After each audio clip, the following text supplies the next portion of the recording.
What's going on, everybody in chat, everybody who's going to watch this afterwards? Thank y'all all for being here. Goku 1973 showed up before this thing even started and said that was Jim Ryan days. Now they have two better CEOs who know what fans and players want. We're going to get into that. Nick, what's going on? JP Loco, Brett Seeley, how are you? You already got that one. RPG 88. Nick again with the poop in the chat. Why are we pooping in the chat already? It's 9:41 p.m. and Xbox is 8:41, but yeah, sure. We can't happen. It was a disaster, no kidding. James Williams, what is up, man? Ace, holy crap, Ace, you made it. Heck yeah, dude. Glad to have you, man. Glad to see you made it to the show. Hero Down Under. Man, you've been quiet the past couple days in the Discord, and I was starting to go, man, where the heck's Hero been? I even added you in the Discord without actually messaging, but I did that so I could see if you were still in it, make sure everything was copacetic and all that. Glad to see you here, man. Oh, you've got 10 minutes. Man, it'd be like that. Nate, what is up, my dude? Dang.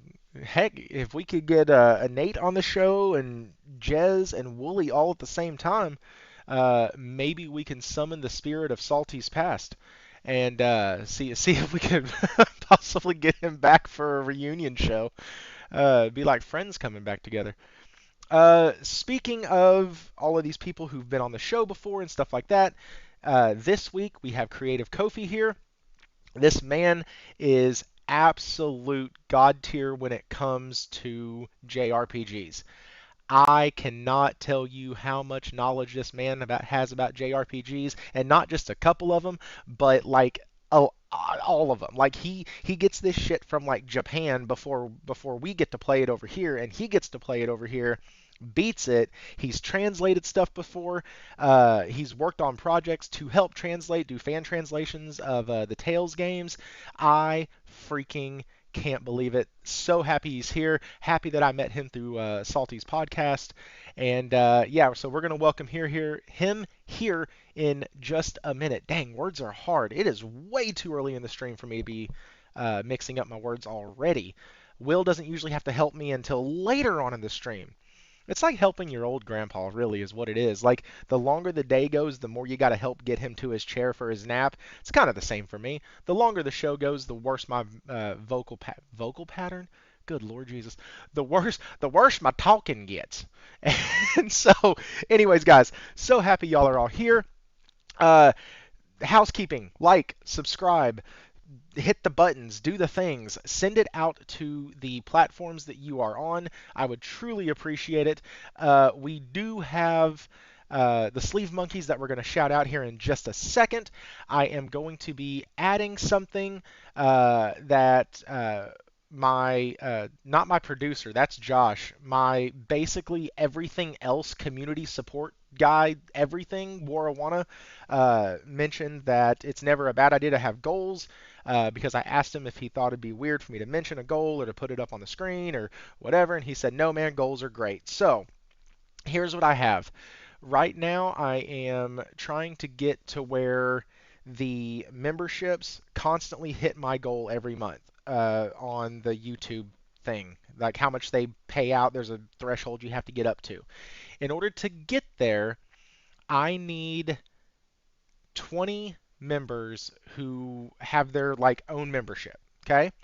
That gets me with the other members who've come and members who get gifted and stuff. That'll get me there every month. And so that's kind of what I'm looking at. Looked at the numbers this morning, and that's where I'm at. Oh, Warwana, member for 3 months so that no one gets confused in Discord anymore. I changed the bot from Thrifty Side Piece to the Playground bot. You're welcome. That is true, guys. We do have a Discord. Check it out. It's super awesome. There's a link in the description. That thing never freaking stops. We have 85 million channels on there. It's better than cable. You get way better entertainment and way better quality too. We aim for that PlayStation level of quality. That's Anyways, we'll get into that later. But yeah, so y'all can do all of those things. You can gift memberships. You can become a member. You can become a sleeve monkey. Shout out real quick to the sleeve monkeys. Here they are.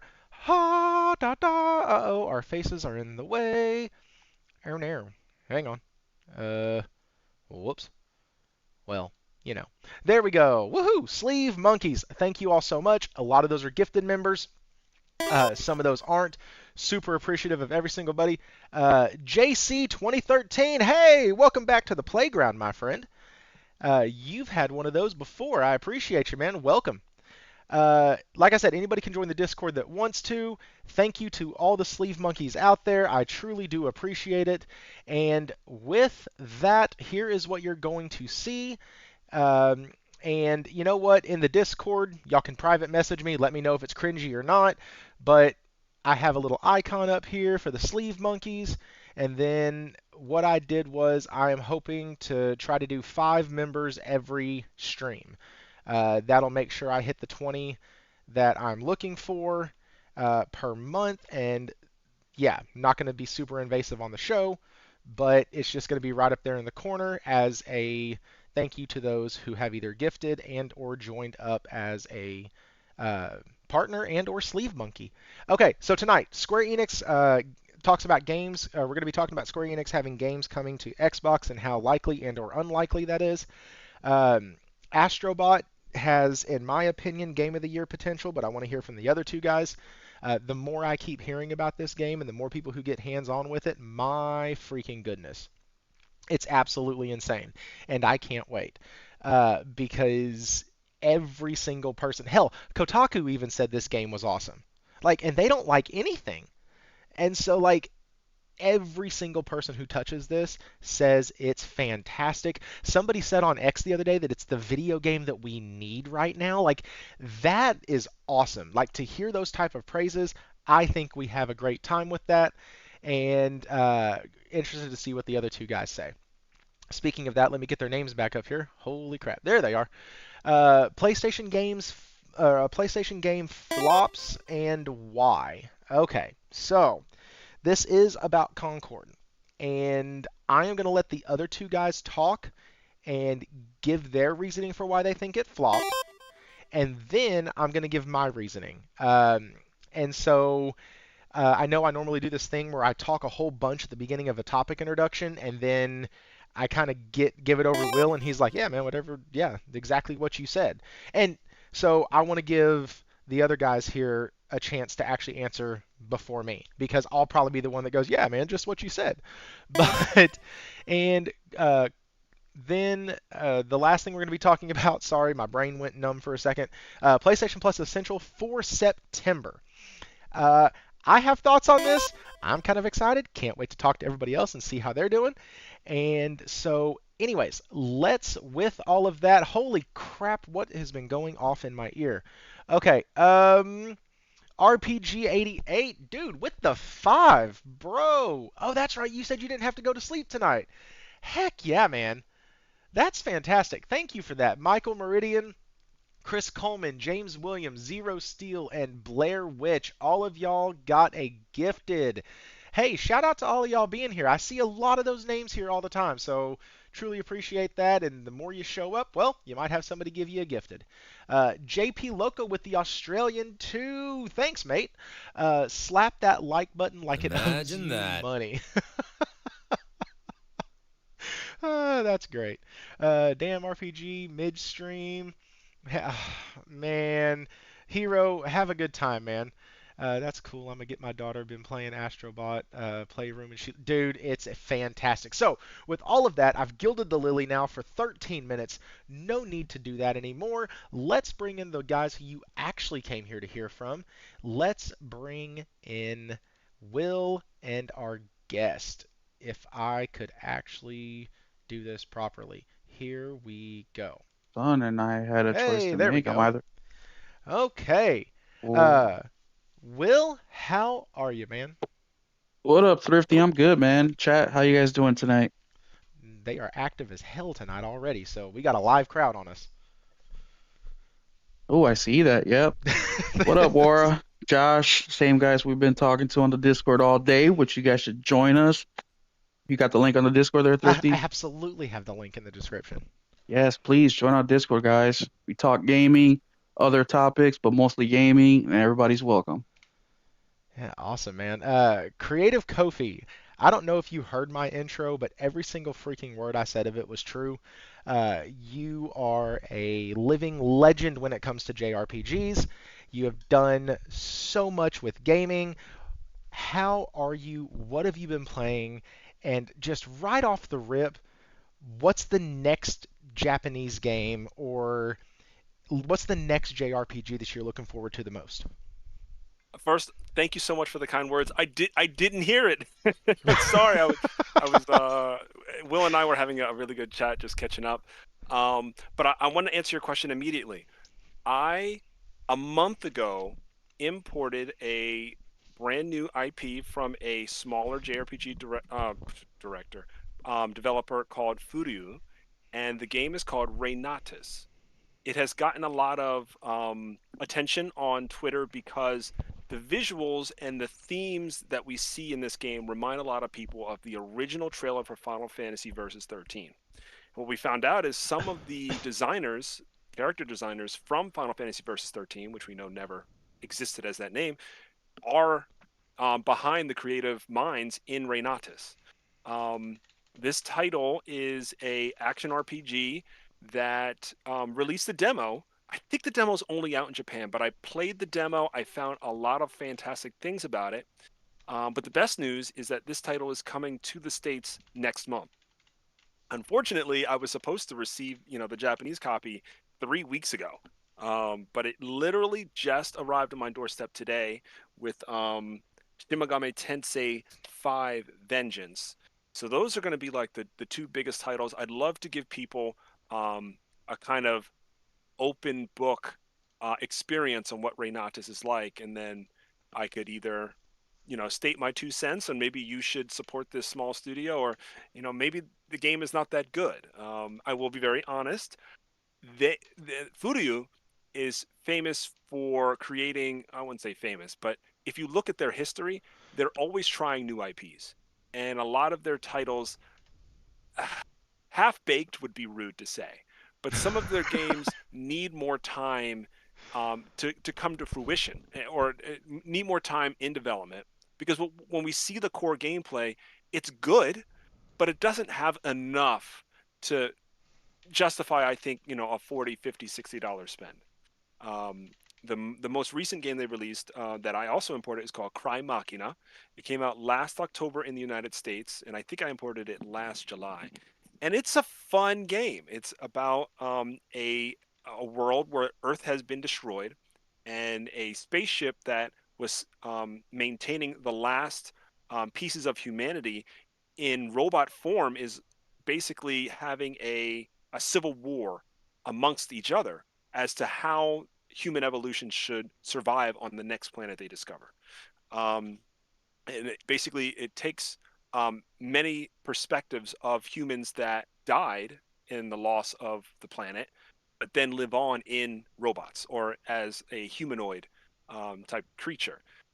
Awesome concept. Didn't Isn't that play. isn't that kind of the concept of oh crud, it was a game by Bandai Namco, came out kind of around the same time as oh crap, Tales of Arise, Scarlet Nexus.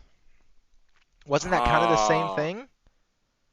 Scarlet. Oh, I haven't spent enough time with Scarlet Nexus to Because get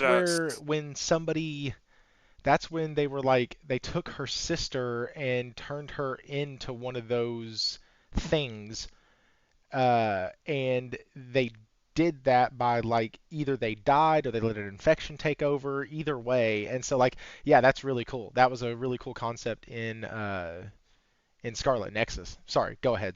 No, ADHD. it's okay. I mean, I love, anything sci-fi. I definitely got to hit up my good friend. That's one of his favorite new IPs. I think the one thing that makes Crime Machina unique is the ship that is storing, all of the knowledge of what happened to humanity is all of the game. So you're basically traveling between different components. It's almost like in Horizon, right? Where there are different AIs that are responsible for saving humanity, but instead of having Earth, you're just on the ship, and then these AIs are disagreeing with each other and basically going to war. And so very great concept, but unfortunately, great concept is, I think, as far as that game went. But Reynata seems to have more fleshed out. This is the first time I've played a Furyu game demo and genuinely was disappointed when the demo ended. Not disappointed in its quality, disappointed I couldn't play more of the story. You basically play the perspective of two roles of people who have unique powers, and some of those in society are using those powers for evil, and some are using them Imagine almost that. like a force for good. So you really play like a police officer and a street commoner, who eventually will, come to conflict with each other. But there are other unique individuals with power in their own, um, I would say, twisted ways that they want to, make impact in the world. And I mean, there's a lot more going on with things you can do in the world. For example, um, you have your cell phone, and then on your cell phone it's almost like a Yakuza or Judgment game where you can listen to people's trials and tribulations, take on extra missions. When you're the commoner and you use your powers in the street, they will call the police on you, and so then you have to kind of be hidden and make sure you are, if you want to do something that is good, you have to do it in private, so that people don't see you use your powers. So there's lots of cool Okay. dynamics in Renatus. Um, and finally, like literally, it just arrived on my doorstep like 2 hours ago. So I'm gonna be hopefully posting some gameplay to Twitter on That's that cool. one. I just watched the trailer and it almost has a Neo the World Ends with You kind of perception during like when they're going through the Mm. town and like the streets and they're fighting on them. That looked a lot like Neo, which was, man, that game is a grindy son of a bitch. But it's I couldn't make it through. Like I played it for like 15 hours and I felt like I'd made no progress. I was like, man, this is taking forever. And I wasn't going around and finishing everything like I normally do. I was Mm. just like, it took me forever to get the premise of that game in general. Like, what I like the combinations, what I was trying to do, how I was trying to fight, how you navigate that weird ass map setup that they have, where it's almost like a fisheye type camera. It is that game just like threw me off a lot when I was playing it. Uh, which kudos to them. It was a game that surprised me, had mechanics in it that I was like, huh. Once I got the hang of it, they actually made this shit all work together really good, didn't they? But it was one of those games that I had to fight with it for the first couple hours because of the controls and the combat and it's kind of the way everything was laid out. But Will, I know you play a. Oh crap! Hang on, JP Loco with the Australian Five. Y'all need to check out Akeembots, a Ratchet and Clank inspired game that releases today. Please show your support and check it out. Okay. JP, we would love to, but you're in the future, bro. The game released today for you guys. It releases for us tomorrow, Friday. But yes, it's on my wish list, so I'm definitely itching to play that. These futuristic people over there overseas. I know, man. God They bless. forget about the rest of us in the past. I hate that, man. Anyways, dude, what are you playing right now, man? Well, this very exact moment, I am playing the Night Witch, which is basically a bullet hell game where you're a witch and you float around and you shoot magical spells like they're bullets, and it's actually kind of hard. It's actually on PS Plus, if you're a subscriber. I think it's on Extra, and I just started that today. I've been kind of in I don't want to say a lull, but I've been kind of in between games. I just platinum yesterday, Little Nightmares 2, and when I play a Nice. game and I kind of yeah, it's a very nice game. When I play a game and I'm kind of like in the mood for it, right? Because I've been playing it and I like it, like Little Nightmares 2, which I decided to platinum. I'm in Little Nightmares 2 mode. So now that it's over, now I've kind of been playing a few different types of games to see what sticks with me. But at the same time, I also kind of don't want that to happen because Space Marine 2 comes out next week, Thursday. So I don't want to start something that I'm going to have to put away to the side. Um, so, anyways, internal battle. But I also played a little bit of The Witcher 3, which I've never played before, more than just a few hours. I've also been playing Guilt, which is a recommendation by JP Logo. I've been playing some of that. I'm about halfway done with that one. And of course, that's after I put it down. I put Black Myth Wukong down. Um, don't know if I'll get back to it, but I just don't have the energy to fight and learn a boss and die Hmm. for an hour or two and get past it and continue. The novelty Um, wore off. and well, I like the game. Like when it's just going from boss A to boss B, like I love that, right? Like the NPCs. What I really like about the game is that the NPCs aren't cannon fodder, meaning, one hit and they're done, which they have a couple of those, but the difficulty goes up incrementally, which is nice because there's so many games that we play, especially shooters and hack and slash, where they're literally cannon fodder and you're just mowing down them. And yeah, you get the little power fantasy, but it's too easy. Where with Wukong, the NPCs, you can definitely die if you go up against more than just like two. If you got like two or three that you're fighting at the same time, you don't watch yourself, watch your stamina, you can definitely die. One on one, easy, right? Some of the bosses, level B easy, meaning that it's easy, but not easy where you can do it with your eyes closed. And but either way, I like the art style of the game. I like the combat is phenomenal. It's very fluid. I like the powers. I like the visuals. I like the story. I think I said that already. The voice acting, I saw some people. Warawana just gave you a he gave up. Wow. Yeah, I'm not a Souls player, and yeah, I didn't say I gave up. I said I put it down, and I also said I'm not sure if I'm giving up on the game yet, but as of right now, I am not playing it. Now I am only on the second chapter, or the end of the second chapter, or the last boss of the second chapter, and that boss has been whooping my ass. But I feel like if I input another 20, 30 minutes of just back and forth, I might be able to beat him, but I feel drained. I don't want to do that. I mean, I already have a Hmm. busy life at work. I have a busy life at home. You know, I have a kid. Like I don't want to invest. I'm already at 15 hours in Wukong, and I'm barely at the end of chapter 2. Like I'm not trying to be at 80 hours for this game. I'm just not. Like I'd rather play The Witcher and stick 100 hours into that game than stick 80 hours into Wukong. I promise the Um, 100 hours in Witcher will be way better. oh, I can see that too. And the thing with The Witcher, uh, I didn't even know about The Witcher at all. In case you guys didn't know about my gaming history, basically PS3 gen, I wasn't gaming. I was in the military during that time, and my PS3 was basically a Blu-ray player. I did play some games like Call of Duty, MLB The Show is a game I consistently played my whole life. I stopped playing it about 2018 or right around there. But it wasn't until like the mid gen of the PS4 where I really started to pick up more or gaming again, and more than just gaming on the classics, what I call the classics like MLB The Show and Call of Duty.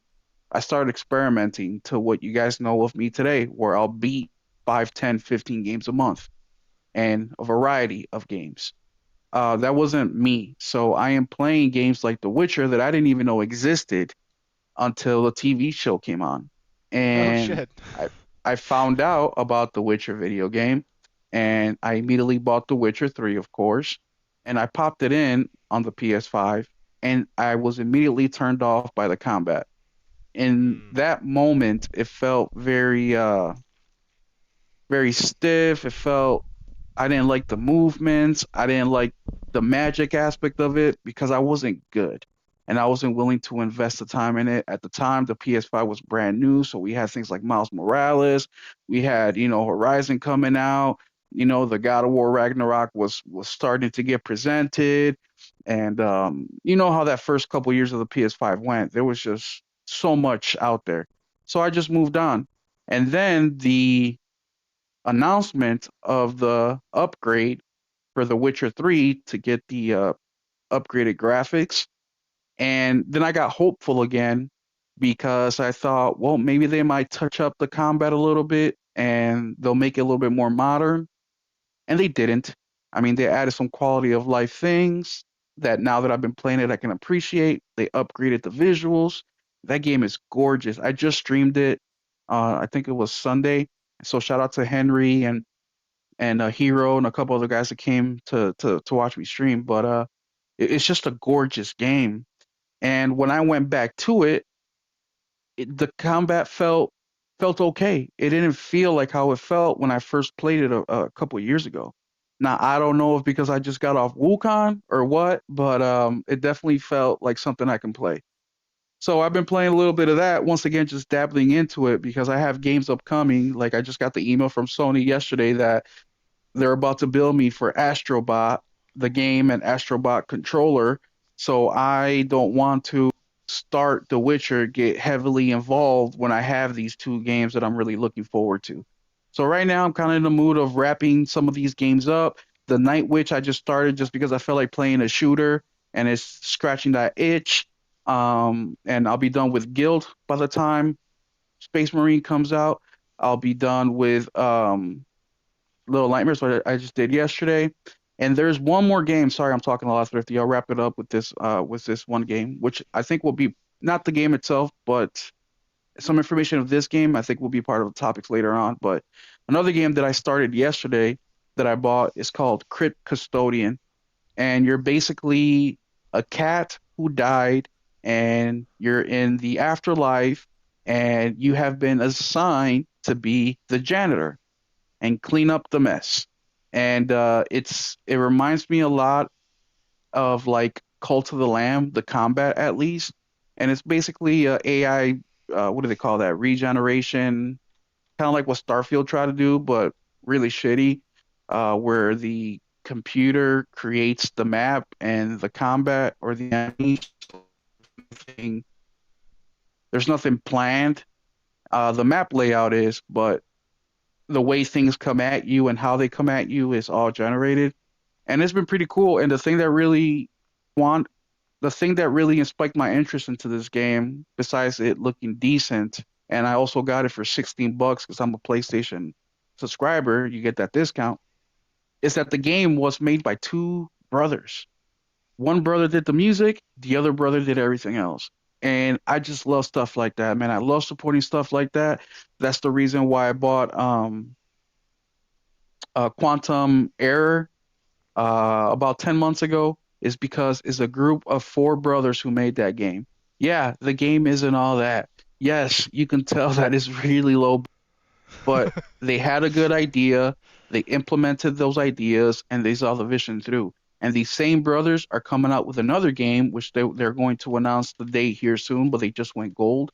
And it is oh, I forget the name right now, but you basically it's like a Turok where you're killing dinosaurs. It's a first person shooter game, Sun and Bone or something like that. And but I just love stories like that. I loved hearing about, a guy who just said, you know what, I want to make a game. I want to make it how I like it. Sun and Bone, that's what it's called. I want to make a game. I'm gonna do it, and they go ahead and do it. And not just the little games. I did the same thing for what was Goty last year. Oh shit. Blah. The hell was the Goty last year? What the hell was it? That turn-based sheesh, Baldur's Gate 3. Baldur's Gate 3. Yep. I did the same thing for Baldur's Gate 3, even though they're a huge company and it's a AAA game, right? But I supported them because of what they did. They gave the gamers something that they wanted. They didn't bend the knee to anything this journalist wanted them to do. They didn't go off track of what their original idea was, and they came out with a really good game. And I haven't played more than a few hours, and it's one of those games that I'm eventually going to play it from start to finish. But because it is turn-based, which is something I don't like, I'm not anchoring to play it. But what I did play of it, the visuals look good, the story looks good, the characters look cool, the even the combat, like the turn-based stuff, really surprised me. Just like that one game that we were talking about on the Discord, I think it was earlier today that 33 and Me or something. 30, that sounds Oh, like a DNA 33, company. 33 Expedition. Yeah, 33 Expedition Expedition. 33. Yeah. Heck yes. Like, I'm pissed that game is turn based. But then I watched that 6 minute gameplay today, It's and you're more active than yes. just pushing X and It's waiting for your hits, and then it's more it's the active than same that. vein as Final Fantasy VII Remake and Rebirth. Yes, It's not a standstill. The problem is that RPGs now, like whenever somebody not RPGs, sorry, whenever somebody says turn-based now, what we think of is not what they mean. yeah, Most of the time, there is going to be some action element to it yeah. because they have to do something to help get the newer audiences in, and the newer audiences have an attention span of 3 seconds, maybe, if you bribe them with something. Well, And so, and like, the other thing with this game, and look, you guys know I'm a selfish gamer. I don't care what you guys want or what you think or whatever. I want what I want, right? It's my money. You and guys I know the want it story. now. I was And I thinking the want same exactly. thing. And I want it now. I'm very selfish about that. JG But Wentworth, and 877 Cash Now, not a sponsor. what I'll throw, I know we'll probably talk about this later as well, but since we're on the topic, I'll throw Concord in there as well. With those type of games, as much as because you guys know I dislike service games. And the main reason I dislike service game is because they're online only. That's the only reason why I don't like them. Yes, there's other nuances about them. Like I don't like 5v5 or PvP. I don't like that at all. And it's because I'm not good at it. It's plain and simple. I'm not gonna give you Facts. some bullshit reason. No, it's because I'm not good at it and I don't want to get good at it. I'm not 16 anymore or earlier than that. I'm not 14 anymore where I have all summer off and I can turn the game on from the ass crack of dawn till ass crack of dawn and eating chips all day, my summer break. I don't have that time to get good. I'm getting older, my reflexes are slowing down. So to get good, it's gonna take a lot longer. Same reason why I don't like Souls games. I own a lot of Souls games. I know War One doesn't like this, but even once a year, I try playing them again. And like I mentioned last week, I know nothing's gonna change with the game, but something may change with me, right? Huh? But these types of games, as much as I don't want them to be out there because it's not something I want, I still appreciate them because there's others who do. Like I have friends like Henry, he loves the PvP stuff. He absolutely loves it. He's even not played with me a couple times, even though he said he would because he was playing PvP. It was hard to get him off of there. I don't blame him for it. I Hey, do the listen, I've same watched thing. his clips. He's pretty damn good, too. And he's good. That's what he does. So I'm happy for people like Henry who get to play a game that he really wants to play, just like how he's happy that I get to play that I want to play. So even though it's not something that I want and I'm being selfish because I wish it was an action adventure game, it's not. But I do appreciate them because they're at least being a little bit more flexible. And as long as they're giving me a little bit of what I want, then I'm willing to compromise and maybe try something that I don't fully want either. And as long as you're putting in the work and you're proud of what you've done Sorry. and you're doing all those things, I will support it. Okay, so I gotta read this, and then we're gonna move on. Y'all two can fight about this in the Discord. Wara says, "Ah, yes, the weekly no one mentions Souls games, but let's just tell everyone I don't enjoy them segment." That wasn't LOL. even and I want to answer another You question. How am I limiting myself because I don't like playing PvP? That's like one genre. Or guys, y'all. Souls, okay, two. But I literally just talked about a hell shooter that I'm playing right now. I talked about Platinum Little Nightmares. I'm I'm just Wukong. Like I'm varied in my gaming. I don't think I'm limiting myself. As a matter of fact, I will turn it back against a lot of you guys. I think a lot of you guys are limiting yourself. That's a whole discussion for another day. Yeah, say it with your chest, just not today. So you did Oh, bring nice. up This game's got cheats. Concord, so I'm going to kind of pull us into that real quick, guys. Basically, what I've been playing, Will talked about it earlier, kind of finding yourself as a gamer and kind of knowing what you like, and maybe you've changed, maybe like the game hasn't changed, it's still the same, but maybe you've changed. And I went through this whole like 7 year spill, or no, 5 year spill, where I didn't touch a sports game. Like I would play the NBA 2K whenever it came in the subservice or whatnot, but that was about it. And then I'd realized, oh heck, they screwed the shot up worse this year than they did last year, and then I'd put it back down. And so I've been playing a sports game. I have been thoroughly enjoying it. I have ADHD as a gamer, so I need sometimes a game that I can have as just that casual, get on, mind numbing, don't have to think. I'm not about to absorb some heavy story plot moment like I did the past 4 freaking days. I've been mainlining right now Final Fantasy VII Rebirth again. Not again, sorry. Picking it back up after putting it down. I put it down with like 65 hours in it, and I'm up to 83 now, and I started playing it again last Thursday. I can't put the stupid thing down again. Like I literally feel like I've just picked it up, and it's the first week that I've had the game. And that's what having sports games used to do for me. It gave me that buffer to get me back into like this competitive, like I want a game, I want to beat the thing, I want to score, I want to get the puck in the net. Like it puts that like drive back into me. And for the longest I had stopped playing sports games, and so really enjoying it. uh, I can't speak highly.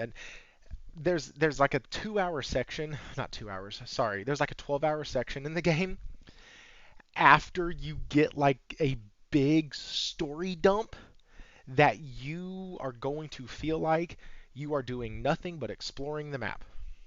And that's it. And you do that for about 12 to 15 hours. And then after that, you launch yourself back into the story, and it is absolutely off the rails, balls to the wall, one of the best second halves of a game that I can remember, and I'm not fully done with it yet. I have about What game 10 is it? hours left. Final Fantasy VII Rebirth. Oh yeah, we definitely need to talk about Rebirth. Well, We so definitely need to talk about that. once I beat it, I'm going to put a panel together again like I did for 16, and I'd like to do a full spoiler cast of it. Um, but I'd put it down for a while. I put it down when Stellar Blade came out. I put Stellar Blade down when I got something else came out, and I put Stellar Blade down.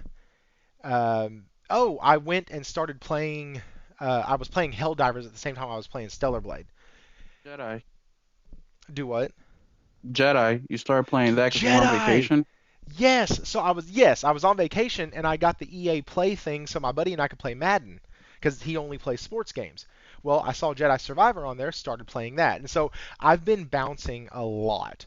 Um, I finished Diablo. I'm about to finish Final Fantasy VII Rebirth. I'm going to be jumping back over into Stellar Blade, wrapping up the last 10 hours I think I have in that, which is as bad as Soulsy as I get. But and it's not a Souls game at all. I can actually block. I can only die 2 or 3 times. There you go, Laura. There's my I hate Souls games little thing right there. Um, but Souls games suck. and Wow, am I gonna come out and defend Souls games? no, I no, no, Oh, thought no. you're a you We're, guys Souls were. no, no, player? no. We're more trolling. Yes! We're more trolling Mora Yes! than Okay, anything. Yeah, no, we are. We Yeah. are. okay. We are. Yeah. We're more just trolling Mora. So you did mention Concord though, Yeah, and I did. let's go ahead and And I just actually want dive to talk into about that. that. I want to Yeah. talk a little bit about that. No, you're gonna talk a lot about that, and so is Kofi, because I have my shit wrote down. So no matter what y'all say, I'm gonna have a little bit of something to add to this. And hey, shout out to It's Just Henry. Go check out his YouTube channel. He has a like 9-minute video on Facts. Concord that is freaking awesome. Go And they're good check that videos. thing out. Yeah, he does a lot of other good videos. Uh, sorry, it's Henry Heck. Sorry, it's just Henry is what he is in the Discord. My bad. And so go check his stuff out. Super good. So guys, here's the deal. Let me pull up the article real quick.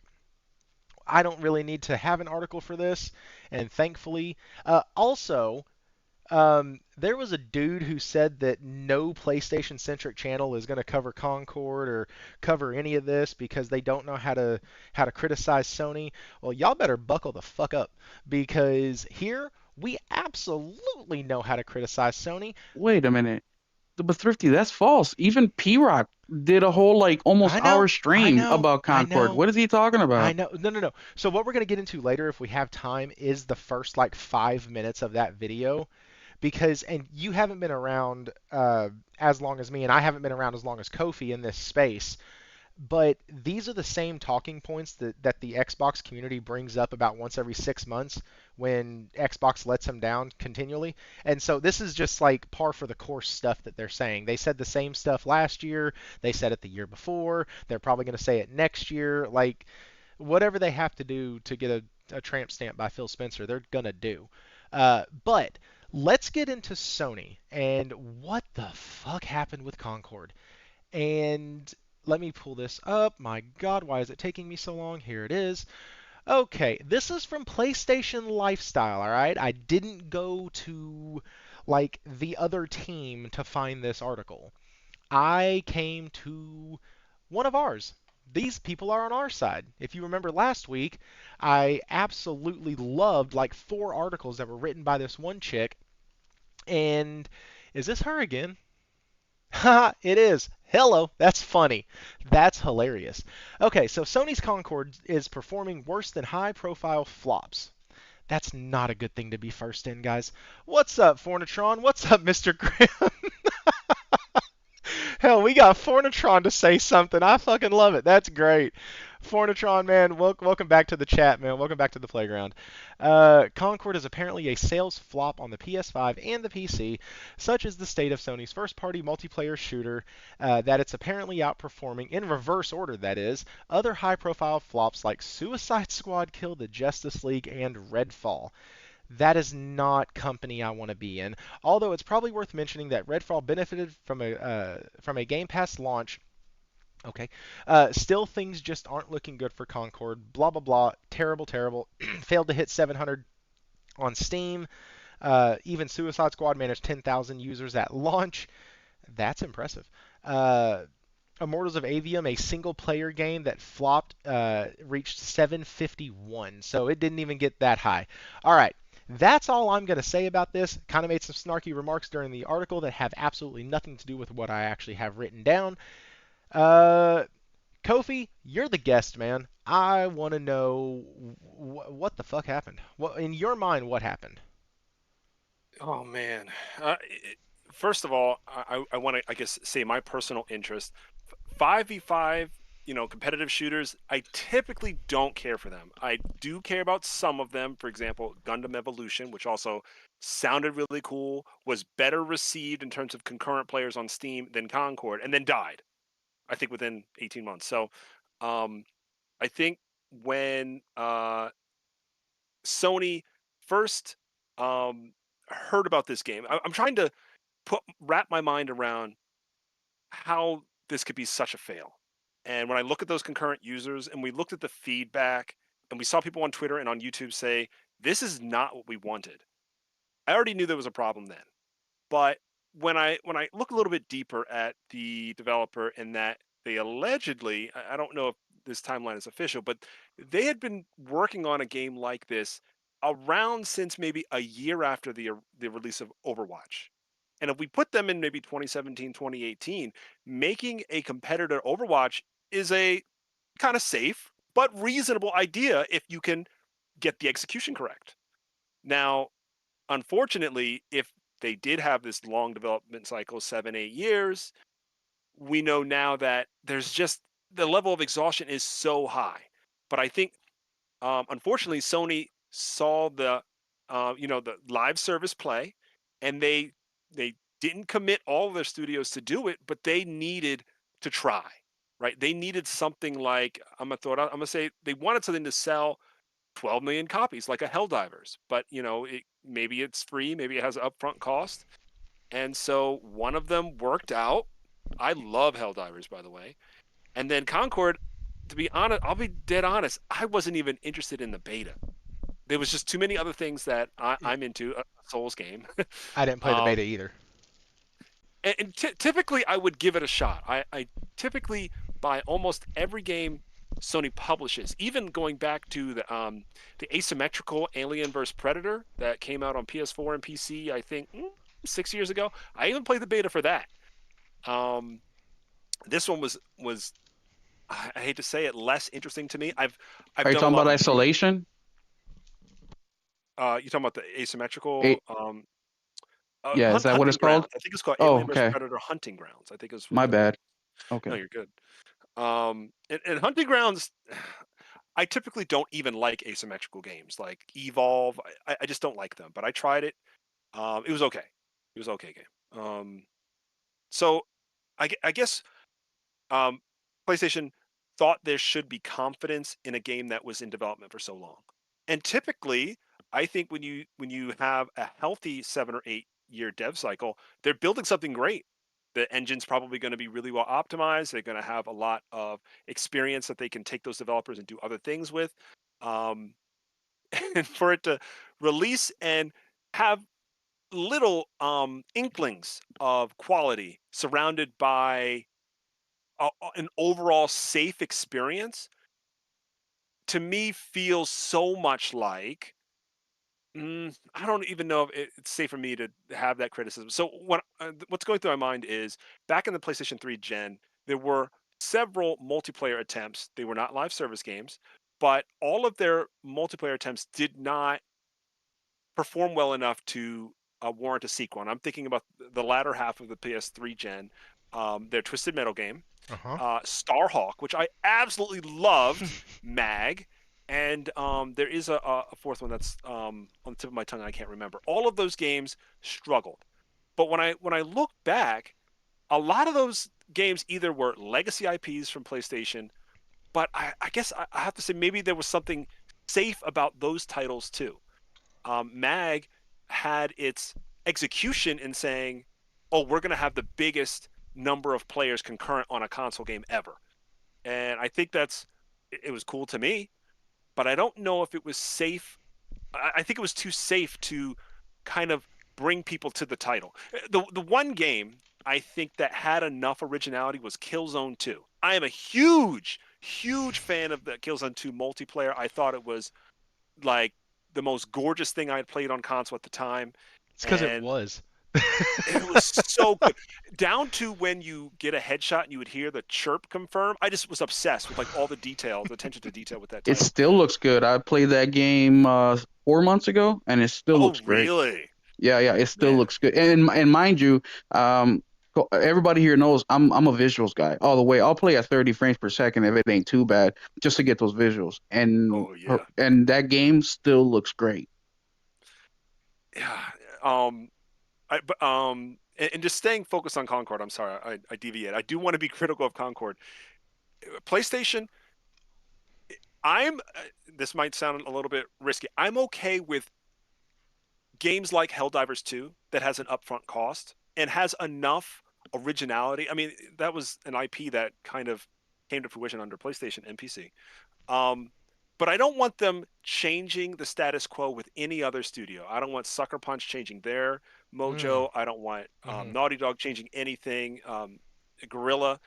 But I understand that the funding from some of these live service games, like a Helldivers, can then give more original IPs, into the Sony stable. That's the way I see it. Um, as long as that is true, I would expect some of these live service games to fail. There are so many failing outside of the Sony sphere. Like, for example, Blue Protocol, which is a Bandai Namco open world live service game. I think it launched at the end of last year, and they just announced that the service is ending, I think, at the end of this calendar year. So it's really Sony kind of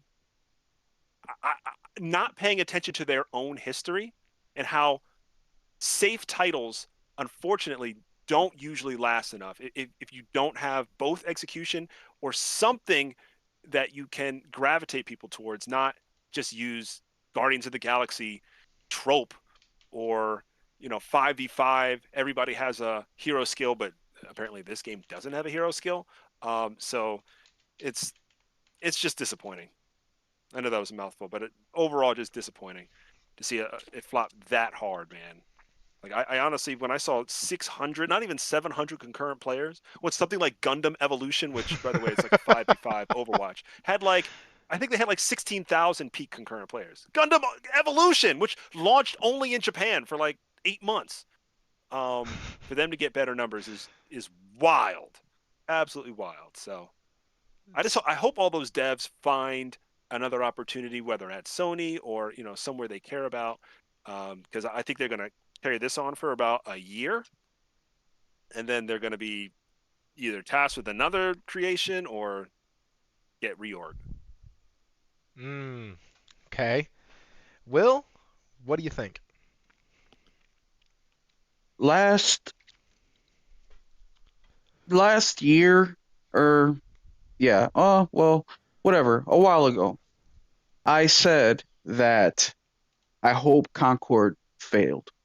Yep. And the reason I said that was, once again, me 'Cause being a you're an selfish asshole. gamer. No, go Yeah, ahead. that too. Me being a selfish gamer, I don't want Concord.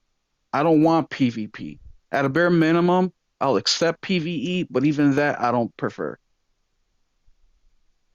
I have changed my mind ever since then. I changed my mind maybe a few months ago, a couple months ago. And the reason I changed my mind is going back to friends. There's people all over the place who really like the PvE stuff. And the PvP in Concord is a combination of what Kofi said. I think that it was done at a terrible time. It was released at a terrible time. I think it was released at the worst possible time, with them starting development on this game 8 years ago.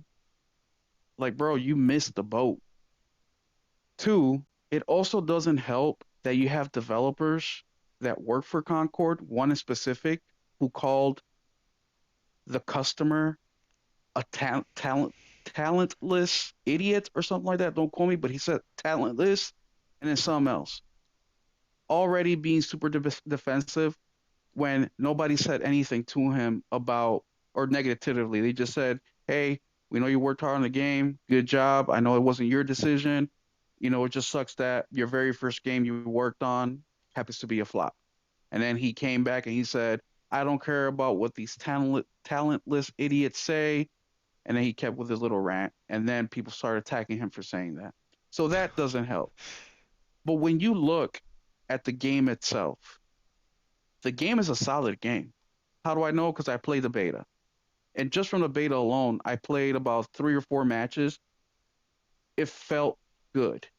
Now, it's not enough to keep me there because I don't play these types of games. But you know who else says this game is good? The people that have been playing Concord. We seem to be getting a lot of hate on this game from people that aren't playing Concord. I don't really know of any or have seen much of people who play Concord saying that they don't like Concord. I do get things like I don't like the character design, or I wish they did this, or they don't understand the buffs and how it works, so they attack the buff system. But it's little things here and there, nothing to do with the core gameplay. Another thing also, I've been listening to a ton of reviews of Concord, and every single reviewer says the same thing. The first, they'll start with the good and they'll say how great the game is, mechanic wise, the gunplay, the movements, the whole 9 yards. And then they get into all the what I call artificial things. The character design, the low player count. If it's got low player count, why would I invest in this $40 game when they're gonna shut it down sooner or later and I lose out on everything that I bought? But I hope that this teaches Sony a lesson. Not a lesson of, hey, let's not make no more live service games, but a lesson of, let's stop chasing trends. Because let's be real here, if they would have made Concord more gritty, had a different character design, that would have gave the game a huge boost, no matter if it's in a very competitive space. Because as we know, the main reason we play on Sony is because we get quality from Sony. And I think that's where they dropped the ball is the timing, the marketing, the character design. The whole $40 thing, to me, it doesn't matter. I think that's a low uh, barrier of entry. I don't think that is too much. But I also understand when you're competing with all these other games, they're free to play. And then here you Mhm. go, an unproven game with a low player count. It just $40 seems to be too much. But I understand why they did it. Spending all that money in the development, spending all those years, I think was a huge mistake. But here we are, and they could have made it better by making a couple of those tweaks. So uh, I have not played it. I'm going to be completely upfront, honest. I didn't play the beta, didn't touch it. But I do have a dude in the Discord who has played the absolute shit out of it, and I have watched quite a few videos and read a couple articles on it. So I have a thought, and I know it's not going to be, you know, what people probably think, and I know Wara is going to disagree with me because he already said it in the chat earlier. But the problem wasn't or isn't that Concord is necessarily bad, because there's a lot of games that come out in a way worse state than Concord that get 9 out of 10s, 8 out of 10s. There's games that come out worse than Concord that got DLC and player bases that just wouldn't leave. And hell, Outriders is a great example. You couldn't even like find a match in that thing for the first week because the servers were such shit. But even that game got a DLC, got its own like presentation at one of the events. Like it was out there. It was doing what it was supposed to, and it was kind of new. It had this whole like we're going to combine a third person shooter with like Diablo. And we're going to give you special abilities, and you're going to be able to use them. And so there was this new, innovative thing with it. And so it was kind of fun, and the fun factor outweighed the fact that the game was glitchy, buggy, sometimes your weapon wouldn't fire, sometimes your character would be running around in circles on your screen, and the other people couldn't see a damn thing that was happening. The two of the guys who actually like encouraged me to start this channel almost 3 years ago now were the buddies that I played Outriders with.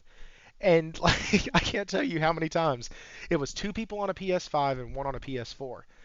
I could not tell you how many freaking times that game made us log out, log back in, log out, log back in. Hey, are you here? Yeah, I'm still here. Can you see me? No, I can't see you. Well, shit, I'm here. I'm over here fighting this stuff. And then you realize, oh shit, it's my shit that's froze. Great. And so now you had to reset. Like, there are games that we have all played that have come out a little broken, but have been extremely fun. So we stick with it, or it's a game that we love no matter what the critics say. Well, this game didn't come out broken. It runs well. The gunplay, from what I hear, is some of the best top-notch gunplay that people have played. It's right on par with all the other top games, but it has no problems. There's like mechanically, presentation speaking, it has no issues. So why is it not doing well? Like, we shit on games all the time that come out and are buggy and are unplayable, but they sell millions of copies. Granted, some of those are attached to IPs that people know, but is that the only thing? And I think the problem with Concord, more than the DEI, because Henry had a great video on that, but more than that crap, is the game doesn't seem to do enough to stand out and stand on its own. Kofi had mentioned this. It doesn't do enough to say, hey, play me over the other 75 hero shooters that are out on the market right now. But if can I add something to that real quick? Yeah, sure. So something me and Hero have been commenting on people's posts about Concord. I think that if instead of doing this whole like anime, presentation with it, if they would have just taken all that time and energy and created a little 4, 5, 6 hour campaign so people could have got to know these characters and have these characters well written, it would have been way better for Concord. Well, because yeah, you Something get that, invested in the character, and that's actually yes, kind of my next point on here is that when I say the market is oversaturated, I mean that titles like this are designed to literally take up your time. That's their job. They are an investment in your time as much as they are an investment in your money. They want it both. That's the point of these games. Hey, Toolman! You got gifted a member by Nelson Gaming Culture. What's up, Nels? Glad you're joining us on your break, dude. Um, that those games take a time investment. It's not like a single player game. It's not like we'll see 10, 12, 13, 97 fucking action adventure games come out in a year with RPG elements here or this there or their side scroller or what, but they're all action adventure. And never once are we like, oh, that game's going to suck even though it looks great, it's presented well, the gameplay loop is fine, the gun handle's great. Like, no. We look at that game and go, that's fucking awesome. Can't wait to sink my 40, 50 hours into it. But the difference is that after that, you move on. These games don't want you to move on. They want you to stay. So you have to be innovative. You have to add something to the game. Like what Outriders did with the third-person shooting, but then all the special abilities. Like, you have to add something to the game that makes you stand out, and so people can't look at it and go, oh, it's just an Overwatch clone. Oh, well, did you see all the DEI stuff? Because, let's be honest, guys, and this is what Henry said earlier in the video that I've been referencing. He basically said that all of us gamers are hypocrites when it comes to DEI. Because if you use that as a metric for not buying a game, you are being hella inconsistent. Because you'll go buy Last of Us Part 2 with LGBTQIA stuff in it. You'll go and purchase Spider-Man knowing that almost every single thing that has to do with the school has to do with the LGBTQIA topics. Like, you'll purchase these games, you'll play these games, and you will love these games. Why? Because they're innovative. They're fun. Also, they're asking you for 20 to 50 hours of your time, and that's it. And then you're done. And so, if you're going to use DEI, basically what Henry was saying is, like, listen, let's take it all the way. Like, you play these other games, and they're fine, so what is it about this one that you don't like? And basically, he's making people get to a point where they can look introspectively and go, okay, you know what? It's not because of that. It's because I'm a dickhead. Like, that's essentially what it comes down to. Like, if DEI is your reason for not playing this, then I want to see what the rest of your game catalog looks like. Because you could look at me and go, well, yeah, the game is very samey, doesn't really set itself apart. It looks great, plays great, and does all that, but I have 2 other hero shooters that I'm already involved in that look great and play great, and I don't have time for a third. With live service games, I never hear people talk about if a live service game looks good and plays good. I never hear them say, oh man, I just don't have the money to play that game. Oh man, I want to, but I just can't get to it because of reason X. It is always, when it comes to games as a service, I don't have the time for them. Thrifty. I'm sorry. No, go ahead. What I was gonna say is with one of the biggest reasons that I'm a huge fan of Ghost, and also why I'm looking forward to The eventual Space sequel? Marine 2. Oh, Space Marine, And go ahead. well, the sequel too. But it's something that the PS3, Xbox 360 generation did extremely well, and I just do not understand why these developers has gone away from that. And they give you a complete product, meaning they give you a campaign, they give you a co-op, they give you the online element of the game, whether it's PvE or PvP. Right? With Ghost, it was PvE, or yeah, PvE. And I think that is a great opportunity for these developers to experiment to see, okay, are we getting traction here before we invest all this time, energy, and money into creating a live service, thing on its own? We're in a time in gaming history, right, where we went from a high peak of gamers count, right, during the pandemic to that dropping off and all that investment. Now, with regular retail, you can take advantage of that. You buy the product, you sell the product. With gaming, it's different because it takes so many years to create something. And 8 years in development for this game, I mean, for a gamble, that just seems crazy. But why can't we just go back to those times? And I understand why, right? It takes time and money. It already takes 5, 6 years to create a AAA game. Now to add on a PvP or PvE element to it, it's going to take even longer. But if they become more efficient with their resources and time, it doesn't have to be full blown, you know, Concord campaign and then the live service game. You can definitely cut back heavily on that campaign. And if the campaign is a success, then you already have the foundation and you can build off of that and come out with even more, right? Or sell DLCs or whatever. I just think the Right. gaming industry needs a better way of selling these games, and no, increasing the price isn't a solution either. Even though, as much as I would be totally against it, like from a financial standpoint for my household, with the way inflation is and what we were paying for games back in the mid 90s from the Super Nintendo, it would make total sense that games should be costing us about $130 right now. Remember, Just I say that yeah, Yeah. like I say that is incorrect because the reason I say that's I know. incorrect and games should cost 70 now is because they cost 50, 60, 70 back in the 90s, except the money was worth way more. So it cost them $1 million to make a game. Now they're making half a billion to $1 billion. Well, guess what? That's your fault. You Well, should have and managed that money better. yeah, but Will, you're talking about all these indie studios and these indie devs and how much you like these smaller dev teams. The people who you're referencing right there are the OGs, the Square Enix, the Nintendo, the Capcom, the Bandai, like all the folks who made money back then. What about the studios that just opened over the last 12 years? They sell their games for $20.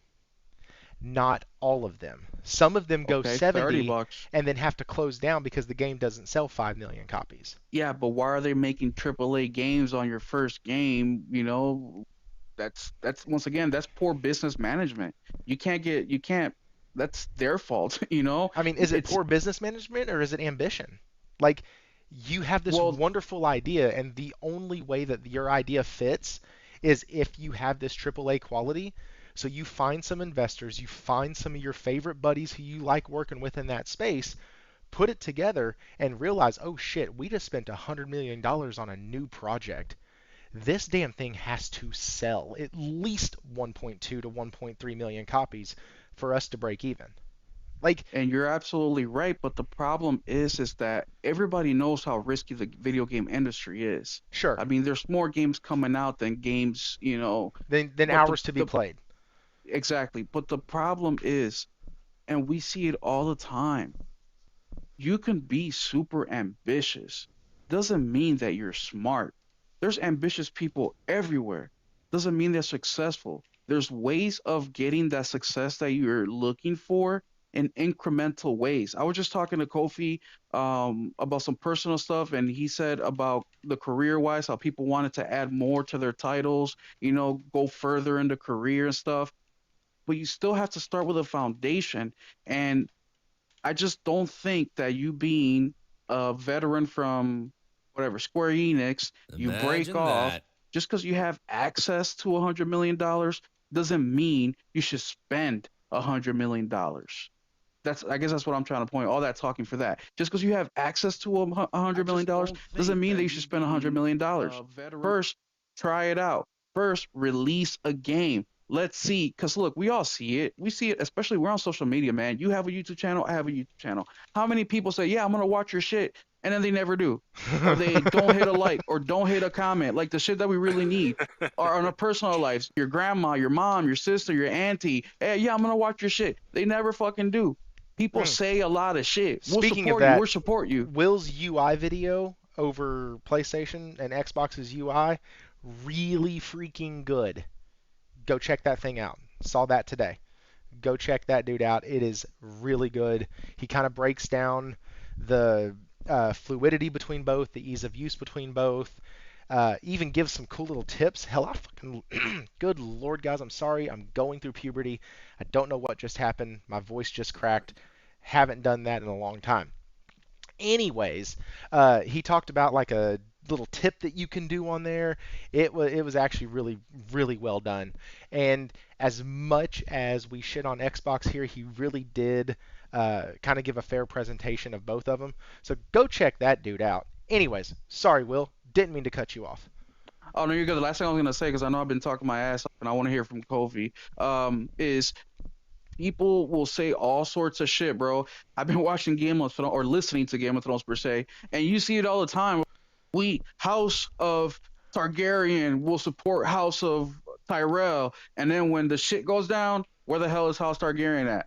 You know, and we see this all the time in our work. Yeah, guys, we're gonna go tell our boss on a raise. Who's all with me? Yeah, let's go tell him. You go to the boss, there's nobody behind you. Like what? You know, you and your wife. Yeah, we're gonna ride that roller coaster. All of a sudden, your wife's like, "Oh, honey, I gotta take a piss," and then she leaves. You're right at the when they're about to board. You're like, "Wait a minute, she just tricked me." Like we see it in everyday life. So just because you have access to 100 million doesn't mean you should spend 100 million. Just because you can make a live service game doesn't mean you should. Sure. So back onto Concord because that's a whole nother topic. A business. Anyways, I'm not going to keep going on that one. Um, So that's my thought, though. I don't think it's as much DEI because I will play the shit out of a game. Live service, online only, not online only, co op, multiplayer, if it grabs me, right? And I think that was the problem. They built a very solid game.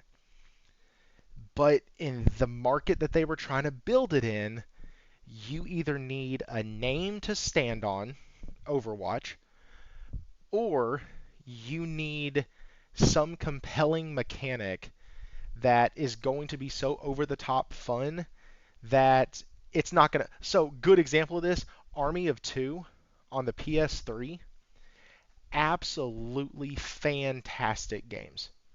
There was Army of Two and then Army of Two, I think the Cartel or something like that.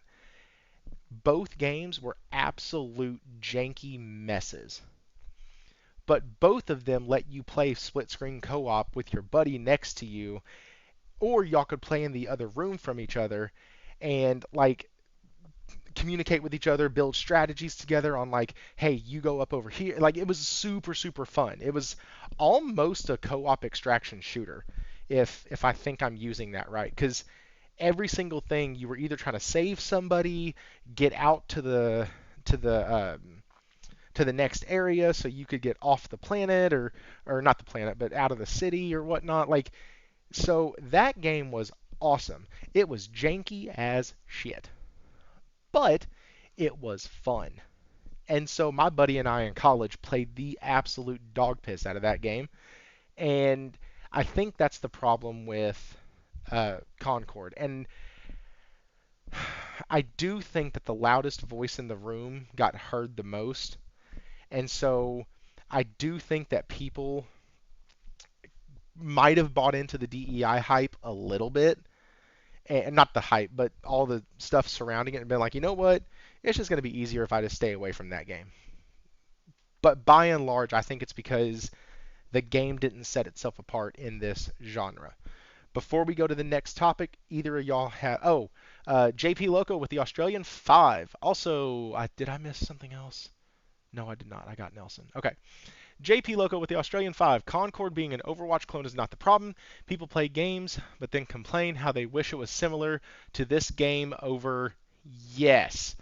It cut you off, but yes, I understand what you're saying. People often back in the day did this in the isometric games. They would, especially like me, because I couldn't get Diablo 2, so I went on like a spree of I need Diablo games in my life. And every single isometric game I tried, every single one was always compared to uh, Diablo or Diablo 3. Like it was always compared to those. Because in that space at the time, and probably even a little bit now, you go isometric and somebody says, "Oh, that looks like Diablo." Like it does lend itself to do that. Also, JP Local with another 5. The Last of Us Part Two's no return mode could have been could have been the perfect successor to Factions if it had local and online co-op and 4-player. That would have been really fun. That would have been awesome. I would have chosen to play as Joel every time and shoot Ellie and who's the hooker that killed him? What's her name? The Um, I'll say who's the hooker. Dang it! What Oh, the heck is her name? Abby, can you hear me? Abby. Thank you. Yeah. Yeah. So, yeah, Imagine that. I just want to shoot both of them in the face. Oh my god. But anyways, before we get on to the next topic, do y'all have any pushback over my thoughts on Concord? No. Okay, I will Not take. so agree with much. the I really same. hope that they are listening to us. So I like your perspective. Man, just Why can't they just listen to what the gamers want, bro? listen. Why can't they send a survey or something? 2 weeks ago, at the end of the show, Will and I literally built the concept for a game, gameplay mechanics. It was our gameplay mechanic episode. We had talked about concepts, mechanics of what we would want to see in a game. And at the end of it, people in the chat were like, hell yeah, we'd play the hell out of that game. Of course you would. Because we're fucking gamers building a game. Like, what do you. Like, we know what we want, and we just want a game that we want to play. And so, man, I don't play live service games a ton. I play them less than Will does, and he doesn't play them a ton. But man, if it's a good game, hell, I got my character up to like level 35 or 40 in Helldivers 2 before I finally dropped it. Yeah. Like, We played Yeah. Helldivers, yeah. I That's not me too. hate those type of games. I don't like grinding and stuff that's not a JRPG, which I know that sounds weird. But like, if I'm okay grinding and drawing out materia or drawing out magic spells from an enemy for 95 hours to play 40 hours of story, I should be okay with this. But I'm not for some reason. I don't I don't know how I can play Final Fantasy VIII and love it and play a game that is a online game and makes me grind my ass off for a double barrel shotgun, and that's not okay. Inconsistencies in gaming are always going to be there. We've talked about that before on the channel, that you are going to have inconsistencies as a gamer based off your likes and dislikes, especially because we tend to over exaggerate certain things. Like, oh man, we use terms like hate. Oh man, I hate live service games. Yeah, but didn't you play Helldivers 2 for a while? That's a live service game. Well, yeah. Didn't you used to play Black Ops 3? Yeah. That's a live service title. That's a full-on multiplayer arena style title. Oh, yeah, okay. Um, so then you have to change it to, well, I don't like most of them that are predatory. Well, didn't you just get done playing Diablo 4? That has some of the worst monetization practices of any game. Aren't you playing Assassin's Creed Mirage right now? Like, you become you become a hypocrite if you use these big heavy words. But gamers, especially gamers on YouTube, do it all the time because it makes it sound better. It makes it sound more like emphatic, like you have a hardcore stance and you're right there. When honestly, you're just going to make yourself look like an asshole in a couple episodes when you're talking about how much you love a sports game that you've played, how much College Football 25 is amazing, how much Diablo 4 was epic, and they freaking knocked it out of the park with the story and the content and the gameplay loop and all of that. Like, you make yourself out to look like an asshole, and then you have to come on and do a little intro and a show and be like, hey guys, I was wrong for like all summer. Well, I not just that, Thrifty, but they say they hate games, but they never really give like reasons. Like Hmm. if you're gonna say you hate the game, like me, and I haven't even said I hate Souls-like, but I dislike them because I suck. Like Because it's as simple as fair. that. I'm not good at it. That's why I don't like them. But people just don't give valid reasons, and if they do, it's an echo chamber. It's the same reason the internet's saying they don't like it. It's like, really? Because you say you don't like the art style, but yeah, I seen you play some of the worst art style games ever, and you play those. Like you just, it's just frustrating. It's just fuck it. It's just frustrating. So okay. Before it gets too much later, that topic took about an hour actually. Let's go ahead and go into the interview that Yoshi P did because I really want to get to that because dear God, guys, it's Square Enix. You know I'm a ball washer, nut hugger, Square Enix lover. That I'm unapologetic about it. And I'm here to tell y'all. JP Loco in the Discord said it earlier, uh, and I just need to reiterate because this is just Square Enix. This is kind of what they do. Um, the world's on fire. The world's on fire. Ooh, we released a couple good games. Oh, they didn't sell, meet our expectations. We're gonna go third party. They go third party. They screw it up. They come back. They go back to being exclusive. Then they make a few stinkers, make a few games that underperform because they don't know how to manage their expectations better and manage their budgets better. And then they go multi-platform again. So we're just in the cycle. This is the Square Enix cycle. But mind you, they've been around since the regular Nintendo. So they're not closing their doors. I'm just going to start that out. And they're going to try this new strategy. At least that's what we're made to believe. But let's actually see what actually was said because that's important. And so give me just a half a second because I had it saved on here right in the right spot. And now it's gone because the damn thing had to reload its ads. And so the whole freaking website reloaded. Give me just a sec. And this is a longer article, so I'm trying not to read the entire thing. Mutual both sides, Sonic blah blah blah. Of course, there's a lot of people dropping out of the game. Negative impact, Final Fantasy 14. It was past that. Striking balance, this and that. Regards Viper, the battle team. Expansion 14, ultimate raids.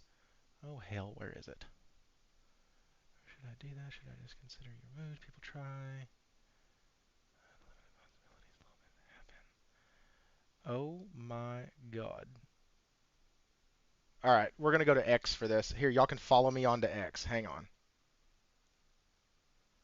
I'm going to pull up the browser real quick so y'all can actually follow me over here because I saved this shit and now I can't find it. And I had it bookmarked if I'm not mistaken. Yeah, right here. Where in the heck did it go? Here we go. Yeah, it was the same article I just had up. Okay, so basically what this is saying, and if you want the TLDR, this was from Genki right here. Uh, Basically, the long and the short of it is they talked about how they wanted to be releasing games on Xbox. They talked about how they wanted to send more games to Xbox. All of that is true. But here's the part that the other green team is kind of leaving out. It's a pretty damn big one. It is difficult for Japanese titles to be released on Xbox due to the fact that there is an extremely low number of users on Xbox in Japan. If I'm not mistaken, Phil Spencer shut down the only Japan studio that they had. I could be wrong. But I think that was Tango Gameworks. I think that was the only Japanese studio they had. If I am not mistaken, let me fact check in real time. Ooh, I can't type. Yep, they were based in Tokyo. Okay, so just making sure I had my story straight there.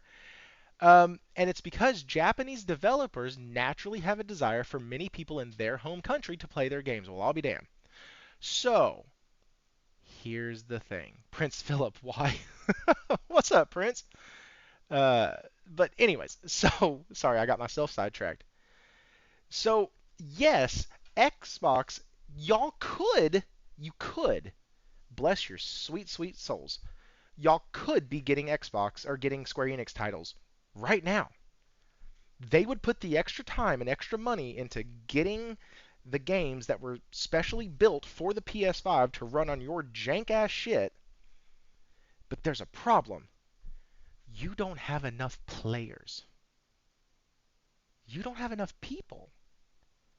And like Phil Spencer said when when you read between the lines, when he said we need to send our games to other platforms that have the stuff that we don't have, he was talking about gamers that buy shit. Like, y'all don't have that either. By and large, you kind of blockbuster in a box. And you don't really buy the games. You rent them. And so, yeah, they want to. They're trying. They would love to send their games over to y'all. That's great. But until you start buying games, and until you actually get a higher player count, shit's not happening. Not anytime soon. You'll get the smaller titles that don't cost a lot to port over, like, the remake of Crisis Core. Congratulations, you got a game that was originally designed for the PSP.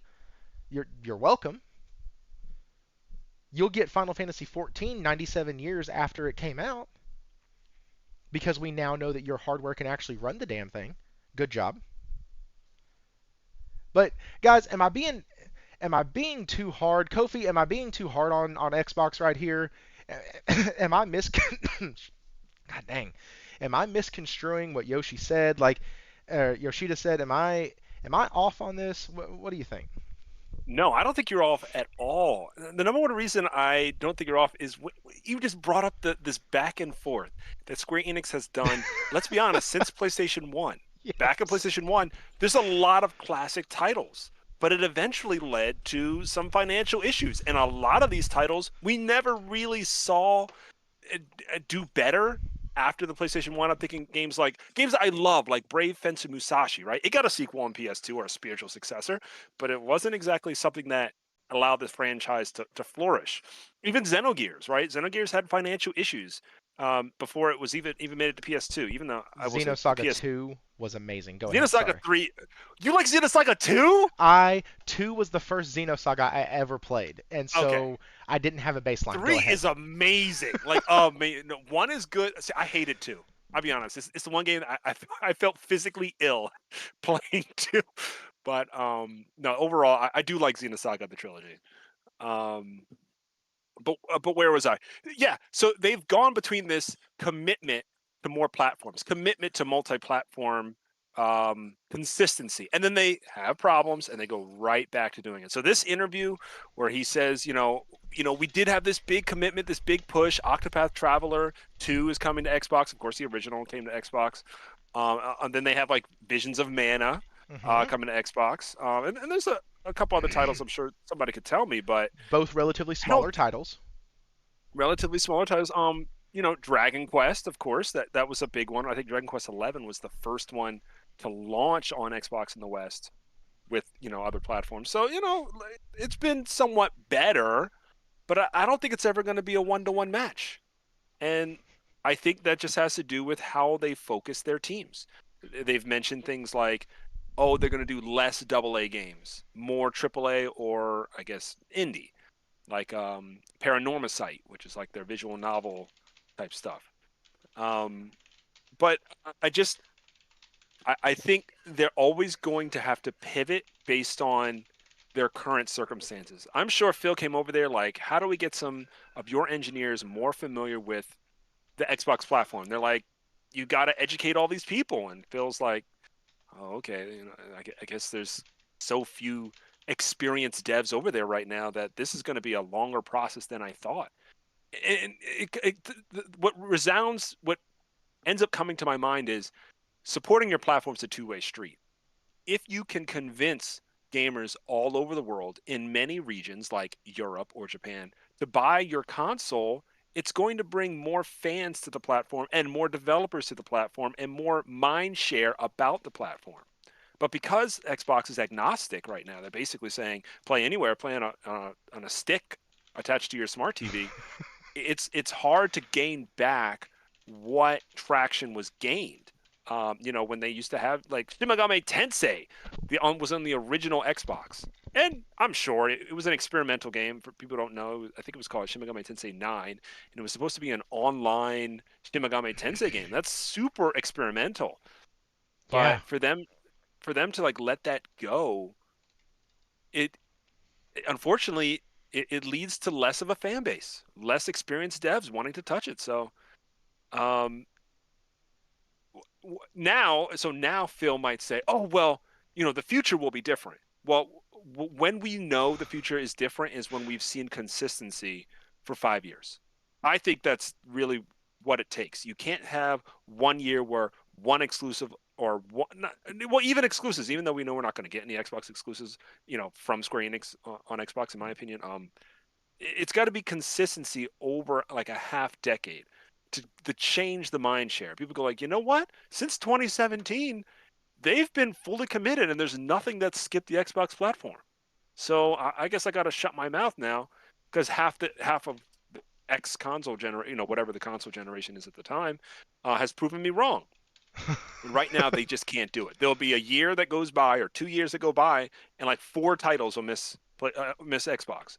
And then it's complemented by other publishers avoiding Xbox, right? Capcom. Mm. I can't believe that I think they're missing Power Stone 2 as part of this new Capcom collection. Oh, no, what was it? Power Stone 2? Yeah. I think it is Power Stone 2. Power Stone 1, Power Stone 2, Capcom versus SNK 2, which is the GOAT. Oh my gosh. Capcom versus SNK 2 is like my childhood all bundled up in one It's a mega one game. little game. So, Yeah. oh my gosh, I can fanboy over that game for like years.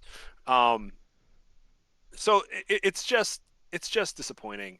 Some devs seem to be going in the right direction with Xbox. Like I saw that Atelier, um, you know, or people call it the Atelier series. They're getting their first Xbox game at launch, I think, ever, ever. And Atelier, it started 20 years ago. I think it started like in the middle of the PS3 gen.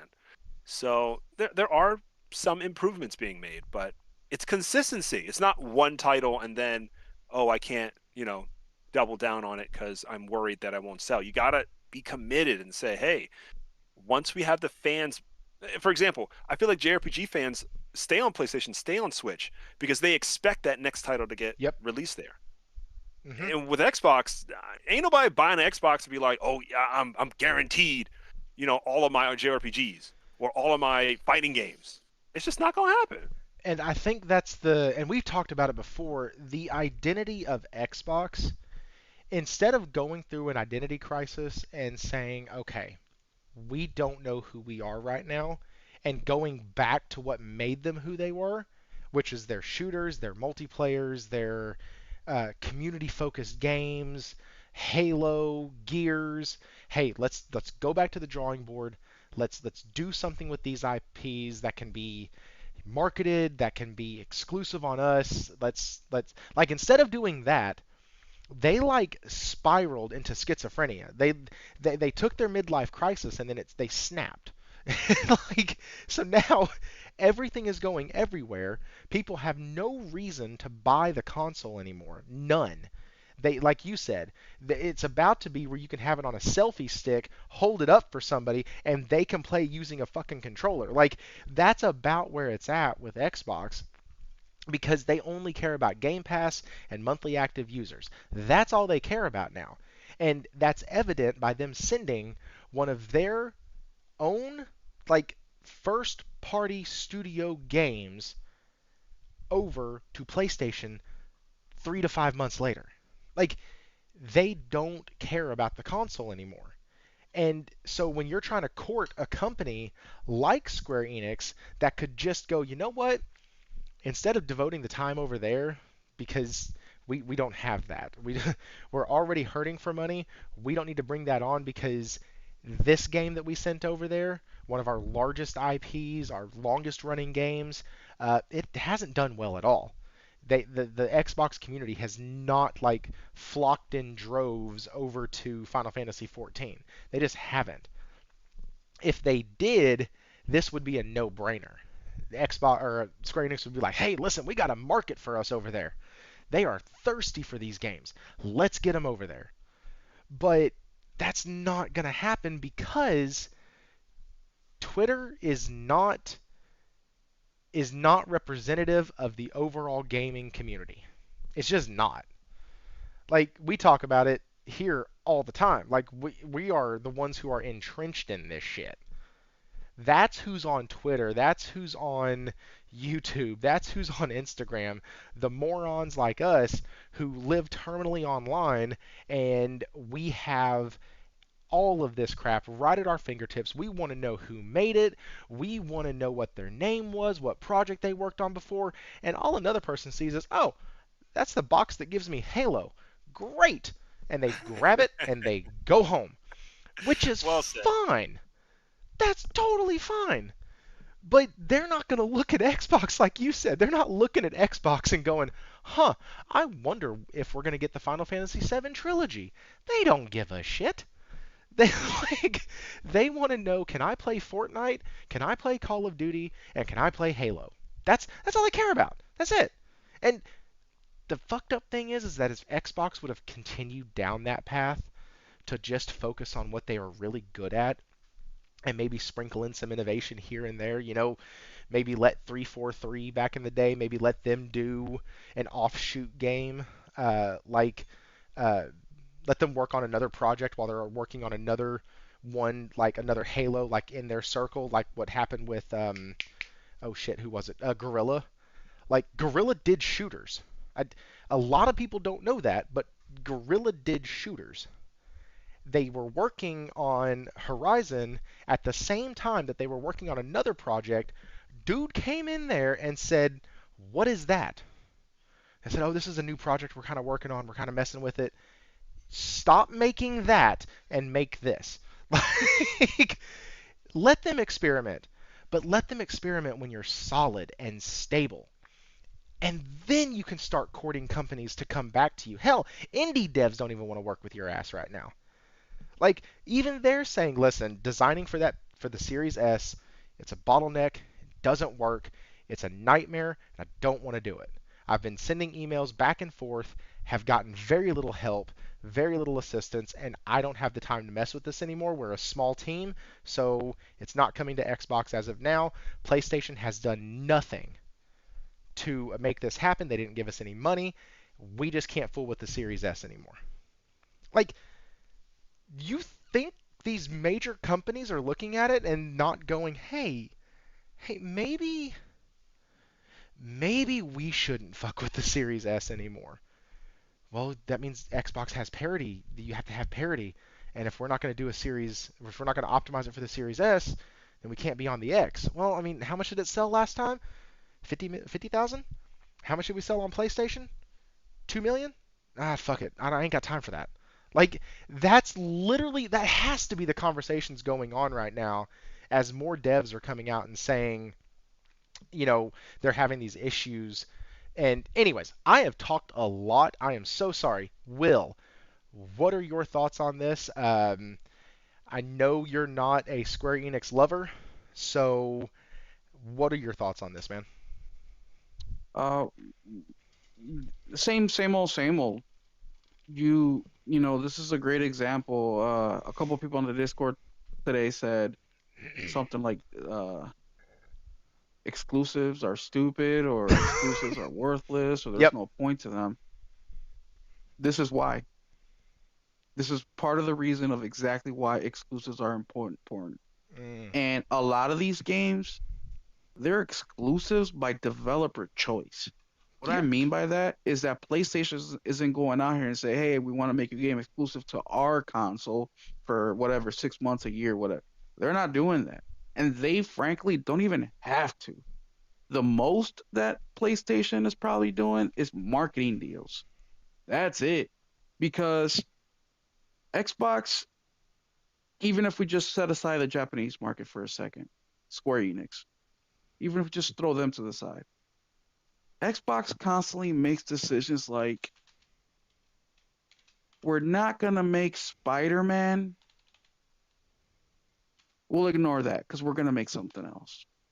We're not gonna do the KOTOR remake. We're gonna do something else. Gears of War Judgment, the guy who made the change to um the new button layout, we're gonna promote him to do Halo Infinite. Do you see what I'm doing here? Xbox is constantly making the wrong choices. They have so much faith in themselves when they have failed in almost every aspect. And up till a couple years ago, at the beginning of this generation, people were still saying dumb shit like, "Oh, Xbox is the new kid on the block." Like, what? They just celebrated their 20-year anniversary like 3 years ago. New kids? No, they're adults. PlayStation is only like 6, 7 years older than them. So they constantly shoot themselves in the foot, and they make just ridiculous decisions. I also recommend you guys go watch the interview over on Ackman's channel. He had one of the founders, or not founders, but basically one of the founders of Bungie on there for over an hour, and he basically was talking about his beginning at Bungie back in the late 90s and why he got out and all that. But one of the key points on there that he said is not Ed Freeze. Was it Ed Freeze? No. Yeah, Ed Freeze was the first president or CEO for Xbox, right? Was it Ed Freeze? Bro. Whoever the first guy was, he was a gamer. He cared about gaming. He defended gaming. That's why Halo 2 got pushed another year because he gave him that time, because Bungie asked for it, because he knew how hard it was to make the games. And he was basically the last guy in Xbox that cared about gaming. Every guy after that has been about business. So they're trying to handle the gaming industry like it's a regular business, like it's not art, you know? So they're making all these decisions. So why me, a Japanese video game maker, would want to spend all my resources to go to a console where they have a fifth or two-fifths of the gamer numbers that PlayStation and Nintendo do? It just logically it makes no sense. And once again, their only foothold in Japan, Tango Gameworks, they get rid of. Not only do they get rid of it, but they also get rid of the IP. Somebody else bought the IP out. It's like, dude, that was your most successful game of last year, and you get rid of it. So everything that's coming Xbox way, they absolutely deserve it. And one last thing I'll say before I pass it back to you guys is this has nothing to do with the Japanese video game developers, but I do want to say this is some people buy an Xbox because they say they love gaming. How is that possible when you're missing so much from the Japanese market? If you would have said, I have a PC because I love gaming and I want to play as many games available, I can see that. If you say that about the Switch, I can see that as well. You say that about PS5, I can see that. But let's be real here. To play the games, you don't go to Xbox. You don't. And even if there's a game that comes out on Xbox and PlayStation and Nintendo, 9 times out of 10, it runs better on the PlayStation. So really, why do you have an Xbox? For the Hmm. the exclusive that's gonna come to PlayStation and run better on the PlayStation? And look, I get it. I'm a selfish gamer too. I want to play the game day one. I don't want to wait 3 to 6 months. Stalker, for example, I want to play that game ASAP. I have a Series X, so I'll play it on my Series X. And if it's great, I'll buy it on the PlayStation on a deep discount later. But I'm not gonna wait. So I understand that. But you're getting one exclusive every 2 years or so. Why not just freaking buy a console or wait till the end of the generation, buy a console, play all the games you want to play, which shouldn't be many because if they're really two exclusives every couple of years, you'll have less than 10 games that you can play that you can't play nowhere else. Maybe depends on how their porting over to the other consoles works out. and then get rid of the damn thing. That's all I got to say about that. No, I finally, after everything, finally found the quote. It's seriously, guys, it sounds like Square Enix is all in. Like they want to. They, they, it's almost like they really, they put the ball in Xbox's court, and in a roundabout way have said, "Hey, Phil Spencer has spent a lot of time and effort and put in a lot of hard work into making it a reality for Final Fantasy 14 to come over, and essentially you got to do it again. You you got you got to get your people to like grow in order for us to come over." And so I actually found it. I want to read it real quick, and then we're going to go ahead and get into Astrobot. We're gonna talk about some good stuff. I want you to take this as a general. So I'm sorry. With Final Fantasy XIV's release on Xbox, yeah, let me pull it back up so y'all can see it too. Uh, with Final Fantasy XIV's release on Xbox, Phil Spencer spent a lot of his time and a lot of effort and put in a lot of hard work into making it a reality. So we would like to make the best of that and further deepen the relationship with Xbox gamers moving forward. I want you to just take this as a general argument, but when it comes to the Xbox platform and the fact that it was difficult for Japanese titles to be released on the platform, that's tied into the fact that the Japanese market there is an extremely low, is an extremely low number of users on Xbox. And naturally, because we are Japanese developers, we have a desire for many people in our country to play our games. I think that applies to developers in any country, whichever country they come from. They want many people from their own country to play their games. Because of that, it is really a tough point in terms of a business standpoint. I think that's generally one perspective of how you can look at things in terms of this situation. Right there. Done. We want to. We need you to have more people. Like, once you get more people, we will give you whatever fucking game you want. But we need to know that if we do this, that we're going to be able to be supported, and you just feeding us the same smoke and mirrors and lies and shit that you feed everybody else, that ain't going to work. We have the numbers. We see what y'all do in this market, and it's not good. We see what you're doing in all the other markets, and it's not good. And so, yeah, until it gets better, we're not doing it. I almost said until it gets good. And So, also, Thrifty, and you guys know that I buy a lot of games, right? Of physical games. I buy a shit ton. And just to kind of show you, like, we all know that things go on sale because the that big surge, especially in video games, that big surge happens in the first couple weeks, right? Then it starts to drop off. You have the rare instances where they pick up, just kind of depends on the TV show, whatever, but generally it just drops off. I have found that Xbox physical games, not exclusive, not first party games, but just games that go to Xbox, tend to go on sale way, way faster on Xbox than it does on PlayStation, whatever else. And me being in sales, is I know why. It's because that's where you're getting the least amount of sales. So therefore, you put out the discounts faster so you can bump those sales up. Why would I want to discount something when it's already selling like hotcakes? So just so you know, being in the Xbox ecosystem, everybody from publishers to developers know that their games ain't selling shit. And every single week, every single month, we start to see more and more people just skip Xbox completely. yeah, and I don't think it's going to get any better because of the exclusives not being there anymore.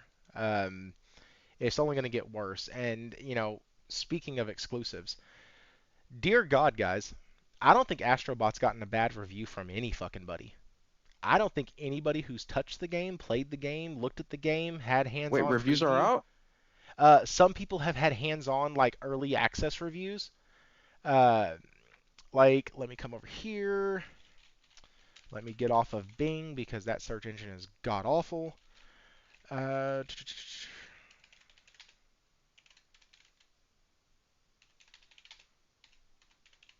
yeah, like Digital Foundry has already played it. Mm. Uh, yeah, Engadget has already played it. IGN had already had a hands-on preview of it.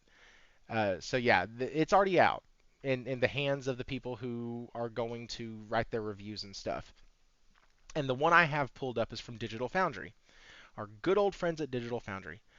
I was gonna pull the Kotaku article up, but I really don't want to give them any screen space. I just I don't like that outlet.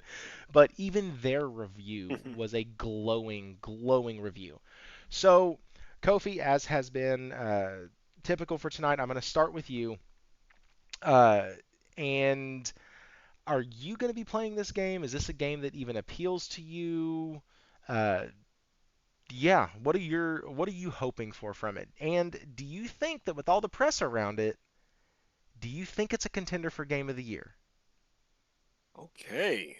I'm going to answer your question in the order that you asked them. So, I did not play the PS4 VR Astrobot game, though it, got glowing reviews. At some point, I'll probably buy a VR, but I haven't gotten there. The PS5 launch Astrobot, I absolutely loved. Got the platinum, I think, within the first few days of getting my PS5, which I was fortunate enough to be. I got my PS5 day one. Um, Hell yeah. and I wanted to give a quick shout out to Asobi Studios because of their free DLC update that I'm sure many people in the chat already know about. But since the announcement of the new Astrobot game, there are now some hidden characters in the original PS5 game. I haven't even touched the game since, but apparently, if you're looking in the world, you can find four new characters. I think the fourth is not available just yet. I think actually no, the fourth one must have come out because the game is like 8 days from release. So shout out to them if anybody's like itching to play right now. Can't wait a week. Definitely check that out. I thought it was really cool, and a lot of the clues have been posted to the PlayStation blog. Um, so this game is a day one for me.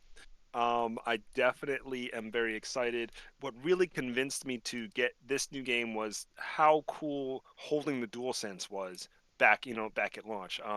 There was a particular rocket level where you could feel the resistance of the rockets as they launch. Basically, like there was two rocket propellers. This is for people who haven't played it, so I'll be really quick. But there was two rocket propellers, each tied to a trigger on the DualSense, and you could feel the rumble feedback and the pushback on your hand as you were trying to control the rocket. So it really felt like, okay, this is the DualSense. This is why they hyped it up so much. So this time around, I'm sure they're going to do some really cool and wacky things with the DualSense. Um, and of course, I've got young family members in the house, and they've never even, I don't think I've ever shown them Astrobot. So I think this is a great opportunity for me to say, hey, like, I know you've seen me hate to say it, you've seen me run around playing Souls games with all this dark and gory stuff, but it could be fun and lighthearted too. Um, so I'm definitely looking forward to it. And your last question, Game of the Year contender. Um, I do think it could possibly win an award. Um, I don't think it will be in the running for Game of the Year. I already in my mind have a title I think will win, but I think it'll have um, complements, whether it would be game design because of its uniqueness with the controller, or it could be sound design. You might experience something really different with Astrobot. And I know that this is not Asobi's first foray out there, so they're kind of. I can only think of them being in four different categories because there's no platformer, right? There's no platformer awards at the Game Awards at the VGAs. So, um, but I think level design could possibly be a huge point for them to jump off. They're releasing at a time of year where I think they can get enough attention, at the top of September before things get too crazy. Um, but no, I don't think it'll be in the Game of the Year list. I think there's enough big titles out that'll overshadow Astrobot, even though, as excited as I am for it. So Hmm. yeah. Okay, okay. Will, what about you? You've been pretty excited for this game, and so what do you think? Yeah, well, yes, I'm buying it. I got the Astrobot controller and the game Nice. coming. I'm excited for that. Um, do I think it's gonna win Game of the Year? No, I don't. I think there's enough heavy hitters out there. It's hard for platformers to get that kind of prestige, especially in today's gaming age, just because of the competition and the it's just a lot of variables. But will it win awards lesser than Game of the Year? Yeah. Oh, absolutely. I mean, come on, who out there? Um, something I get Ubisoft a lot of credit for is that a lot of the games they usually come out with little to no bugs, polished, very, very little to complain about as far as it needing more work. Now, story, gameplay mechanics, all that stuff, that's a whole different conversation. But the only other publisher or developer that I can think of is PlayStation. I mean, we all know that PlayStation first party games are just they're in a league of their own, man. They're very polished, they're very high quality, and I expect Astrobot to be just that. We know that that team over there, Asobi, I mean, people always talk about Insomniac and Naughty Dog, but these dudes are insane. I've played the PS4 VR game. I own it. I platinum the Astrobot game on the PS5, and it's just a phenomenal team. They're very creative. And I hope that this opens up. Obviously, it did, right? Because now they're making basically a full-fledged game for the PS5. So that Mm-hmm. PS4 game and that the free game that we got when we purchased a PS5 obviously is giving them enough goodwill with PlayStation where they see the talent and they were able to create a whole game. So I'm excited. I'm excited to see where they go from here, and I'm excited to see what it's all about, man.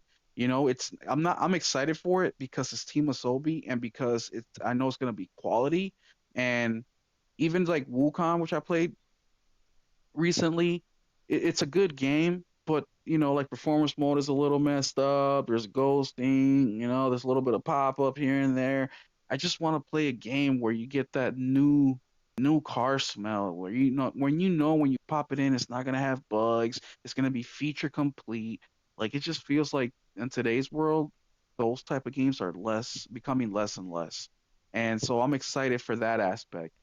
It's a shame that Space Marine 2 comes out the day before with the early release, which I will be getting. So I'll pop in Astrobot on Friday when I get home from work because I took the day off Thursday to play Space Marine, and I'll have it installed while I'm doing my nightly chores, and I'll check it out. But then I'll be switching back up to that Space Marine till I feel like playing Astrobot again. So one of the things that John Linneman from Digital Foundry said in his review really to me it tells me everything that I need to know about the game. Okay? And so he starts off this way. He says, From the off, Astrobot feels creative and fun as you pilot a dual-sense shaped spacecraft around a galaxy map with different systems and planets scattered around. Enter a system of which only one is available or was available in the preview, and each planet within represents a different level. Our preview included two main stages, a boss fight, and a couple of smaller challenge levels that reminded me of those in Super Mario Sunshine. That's the first thing that made my ears go, "Oh shit." Well, that's interesting. Cool. Because people are starting to see Astro as kind of a PlayStation mascot and he's gaining popularity as that and people loved Astrobot or Astro's Playroom and it was this beautiful it was a full hype experience. Like you were all hyped to get the PS5, and then you pop it in and now you're floating and racing and pinballing around components that are inside your PS5. It was just like one more way that just because you got it home and got it hooked up, you hadn't arrived yet. And you play Astro's Playroom, and you're like, man, I am so freaking excited. I can't wait to play one. I can't wait to play Miles Morales that is downloading in the background right now, and because this game kept your hype going. But anyways, the transition from spaceship to the ground to on-the-ground gameplay is extremely smooth too, as your ship comes out of warp and flies through a section under your control before crash landing as the level proper begins. It looks like the game is using the same basic technology as Astro's Playroom. So at that point, I was like, "Oh God, here's the negative," which is to say, slick and attractive with a distinctive Team Asobi style. It's not bad. That's not bad. The internal resolution of the game looks to be around 1872p, somewhere north of 80% of a full 4K, similar to Playroom, and looked good on the large 4K TV at the event. What sells the game for me is the amount of physical interaction and creativity and level design, which is something we don't see, uh, that in modern games. There's impressive fluid simulation, with one section requiring you to fire a paint cannon to highlight invisible platforms with multicolored paint running off the walls, and the platform in satisfying blobs. In another section, you come across a walkway packed with a huge number of metal bolts, and they fall down or jostle around each other as you walk through them. There is also a glass destruction system that shoots shards at the point of impact at different speeds depending on the velocity of your astrobot as you burst through the window. All of these systems make the world feel alive. And then he goes into the DualSense controller, how they've even added more things that you can do with it. Like, this sounds like a amazing, hella fun, wonderfully presented, feature complete, like Will talked about, game, and I am excited. And you know what? Warawana said in the chat, and I tend to agree. If um, It Takes Two can win Game of the Year, then by God, this should at least be on the table. Like, that's that's a great way to put my thoughts onto this. And so, yeah, I think it has a shot to be nominated. I don't necessarily think that it has a chance to win because of titles like Final Fantasy VII Rebirth and Black Myth Wukong. Black Myth Wukong has kind of taken. Helldivers, Stellar Blade. Oh shit, yeah, Helldivers, Stellar Blade. Like, the list is long and distinguished this year, and from PlayStation. But that's neither here nor there. It's just the fact. Um, And so I had some other things that we were going to get to that we were going to cover. Got this from Jez, and then Mooch also posted it. The Art Avowed director. Okay, we're gonna dive into this real quick, guys. I'm sorry. I was about to end us and just skip PlayStation Plus Essentials, but God bless. Okay, Avowed art director Matt Henson revealed. Where is it? Where is it? Why does it do that? Stop it. Thank you. The game often runs better on the Series X than on PC. Expect ray tracing and a targeted, targeted, a targeted 30 frames per second when it launches February 18th, 2025. This is for Avowed.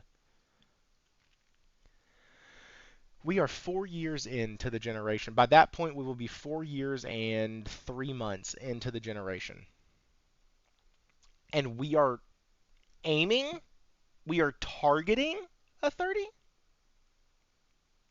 We're targeting a 30. How? Why? Why are we targeting 30 FPS on a Series X that eats monsters for breakfast? Why? You gonna try to lie to me and You, say it's a creative decision? you need to stop saying that, Thrifty, because they stopped saying eating monster for breakfast when they couldn't eat monsters for breakfast. Hmm. Oh man. Like, so Jez posted that, and let me go over to Jez's post. I thought his was the one that I had saved. Let me go over to his post real quick on it. Yeah, because he said juicy. And I said, why does this shit say targeted 30 FPS? This is last gen hopes and dreams still being used for a current gen title. Make it make sense, bro. And then Thiz went on there and said lacking 60 FPS mode, lacking 120 FPS mode, lacking 40 FPS mode, ray tracing on and off options, no options, blah. It sucks over here or over there. Like, guys, they're never gonna get developers to come back if the software or the hardware that they have can only target 30 FPS on new games.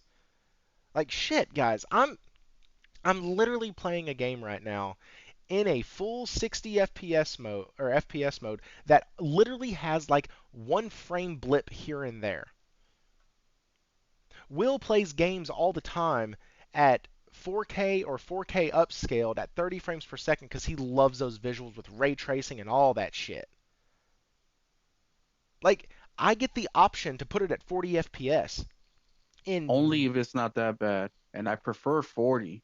I do too. 40 is my sweet spot. I love it because you still get the ray tracing. Hmm. Yeah. Yeah. Yeah. That's I know. That's But I will Thrifty, get rid of where a few frames so I can have my lights and my shadows because they are pretty. but where can you get these options from? What console? What The console? Switch, right? Switch? Close. It's It's the another Switch? Japanese company. It's another Japanese company. But man, that's the frustrating part about it Valve? all. No. I mean, pretty soon they do have that OLED screen, but um, dude, Thrifty hit it right on the money. Remember, guys, you cannot go to Xbox in any, any, any, and pick between 30, 40, 60, 120. Not one of those games gives you all four options. Not one. And they have But V-Sync or G-Sync or they have basically the same shit as VRR, don't they? I thought they something did. similar. Somebody correct me in the chat, but I thought that the No, Xbox they Series do. X had G-Sync, which was supposed to be the same thing as V-Sync or free. I don't fucking know. I Because thought it was remember, like the same thing Thrifty, as VRR. when PlayStation came out with that upgrade to be able to play 40 and all that, Xbox Xbots were shitting all over PlayStation, like, oh, look at that. It took you guys a year. It took you guys that long to get that. But it's like, okay, you guys had something similar, but it's never been really put to use like that. And secondly, where the hell are your exclusives? That's where another thing where exclusives come into play because it showcases what the console could do. That's something Astrobot, that free game, did. It showcased all the features of that PlayStation 5, which sold even more PlayStation 5. Because when people who bought the PS5, like Kofi Day One, like all of us or most of us, what's the first game we talked about? Astrobot. And Yeah. then Valhalla, because um who are the guys that you were talking about with Astrobot that do all the comparisons? Um, Digital Foundry. Digital Foundry were talking about how much better Valhalla runs on a PS5. Like that was all over the place. That was Hey, like the first of the PS5 console war right there. Comparisons was the Valhalla and Astrobot. Nelson Nelson Gaming Culture. Member for 1 month. Appreciate you, brother. So you're telling me that I can play Spider-Man 2 at 120 frames per second with ray tracing, and this N64 looking remaster, I can only do 30 FPS? Get the fuck out of here! Like that's the problem, guys. Like, it's so funny enough. Xbox, Wara, shout out to y'all in the chat, Wara, Josh, Zero, all of y'all, appreciate it. Xbox has had VRR before the PS5 did, but they don't market it. And guess what else? A little bit of research online just showed me that the Series S supports VRR too. So why in the hell don't we get a 40 frames per second mode on the Series S? Why? What's the problem? You have the technology. So either your shit is too clunky for people to work on and actually put those modes in there, B, your shit's not powerful enough to run those modes like they would need to be ran to maintain visuals and ray tracing and lighting and all this other stuff. Or hell, there is no C. Like the shit, there is no C. It's either you're inept and your console is not as strong as it should be to produce that, or it takes too fucking long to make it work, and it's not fiscally responsible for these studios to put that money into making this mode work. PlayStation looks at you and goes, hey, guess what, guys? If y'all can put a 40 FPS mode in here, it would be really appreciated. This is for outside studios. Internal studios, they go, hey, guys, it's going to have a 40 FPS mode. Like, You know, there's Thrifty, no I'm gonna be question. real with you. My son has a Series S. I have a Series X. I can't tell the fucking difference. I'm just gonna be real. I can't. I can't. I mean, the only game I can tell the difference is Halo, and that's because you can put the FPS marker on the top right hand corner, and it goes between 55 and 60 frames per second on that game versus the X or the Series S. It stays about 30, but you can't. besides that change that I can tell, you can't tell. You really can't. That's So, not. Kofi, I'm going to give you an opportunity to respond to this first. It was not directed at you, but I feel like I've talked a lot, and you're my guest, and I want to have you talk more. It's Brett Siley. I think I said his last name right. Uh, it's lazy devs because all the games that dropped with 30 FPS now have 60 FPS options on the Series S and X. Huh. Mm. What do you think about that? Do you think it's lazy devs or maybe being rushed out? What do you think? I think it's a compelling argument that 30 FPS is because of lazy devs. The reason I say that is we've seen time and time again Xbox really trusting their studios to make a great game, and oversight hasn't been, that tight at all. I remember being in debate with Mooch, and I think he was ultimately right that more freedom for these studios under Xbox has not been healthy. Whether it's, you know, some uh, devs not managing their own people, whether it's um, losing massive numbers of staff, on a project, right? You hear, oh, this writer jumped away, or oh, this level designer jumped away, halfway to the dev cycle. It has been a serious mess. PlayStation's not immune to it either, but they've been able to impact the industry in a graphics way, in a performance way, in execution many, many times, right? For gen after gen after gen. So we know that there is a road for success here, but they don't seem to want it in leadership. And I feel like, just to your point, devs who are owning their own studios also aren't looking for providing options. When Project Mara, whatever, this next studio from the Hellblade 2 devs come out, are they going to have options? When Fable comes out, are they going to have options? When are we going to get the options so I could do my 1440p at whatever frame rate I want, right? 30, 60. That's supposed to be the Xbox moniker, especially when we heard about all the teraflops and all the ridiculousness, when this gen started. So it really blows my mind. To be honest, the more I think about it, it's on the devs and it's on management. Neither are investing enough time to give options. I'm not looking for it to be perfect, especially if you're making a new IP. But the fact, I think you already said it, Thrifty, that we're past 4 years, or we're just about to hit 4 years, and we By the can't time even the get game one releases, it'll game be 4 years and 3 months after the Xbox Series S released. right. The one studio, I'll give a Hellblade 2. I think visually, I'll give them some respect. I do love the visuals, and I've always loved the studio ever since Heavenly Sword. But Playground Games with Horizon. I remember when they first showed their landscape for Horizon 5. There was this air of confidence because they knew it was like in their soul. They knew that they had reached a level that was enough to impress people and to get all the Game Pass subscribers that I'm sure that they did. But almost every other dev under Xbox has released some sort of weird tweet like, we don't know how this is going to look, but just please support us, right? Like when Hellblade 2 came out. Do you guys remember that tweet? It felt like out of the blue.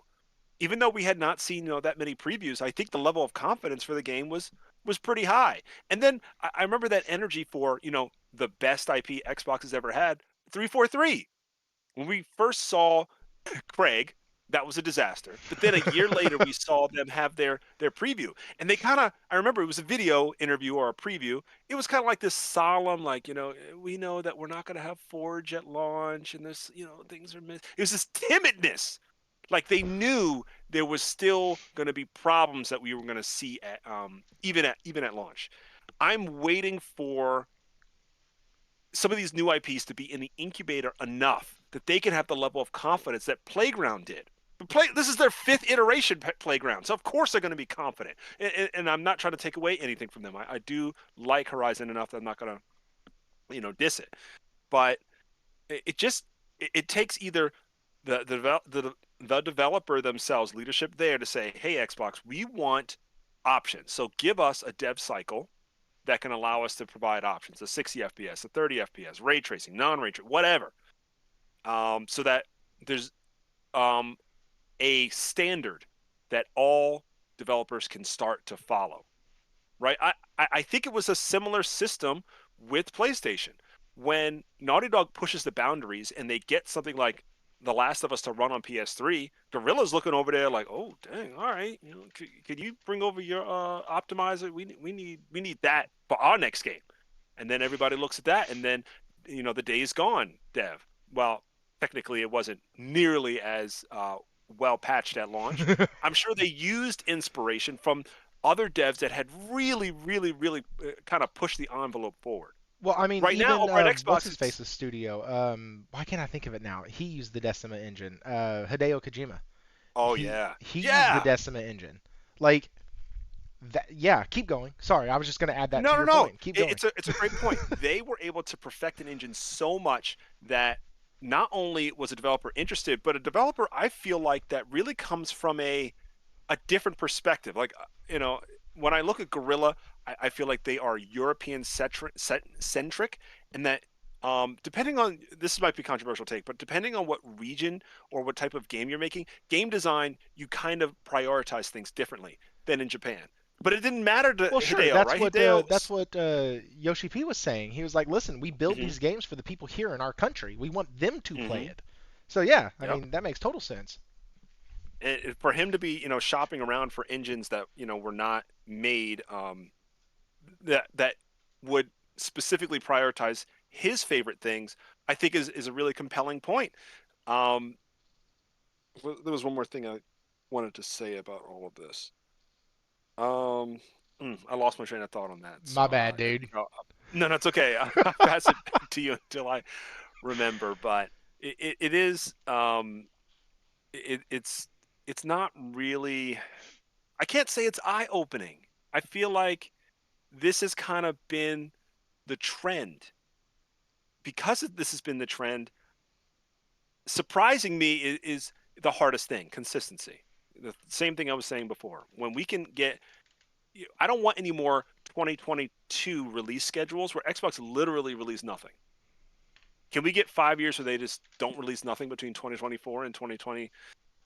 I don't know, 9. just, I just, don't. just try again.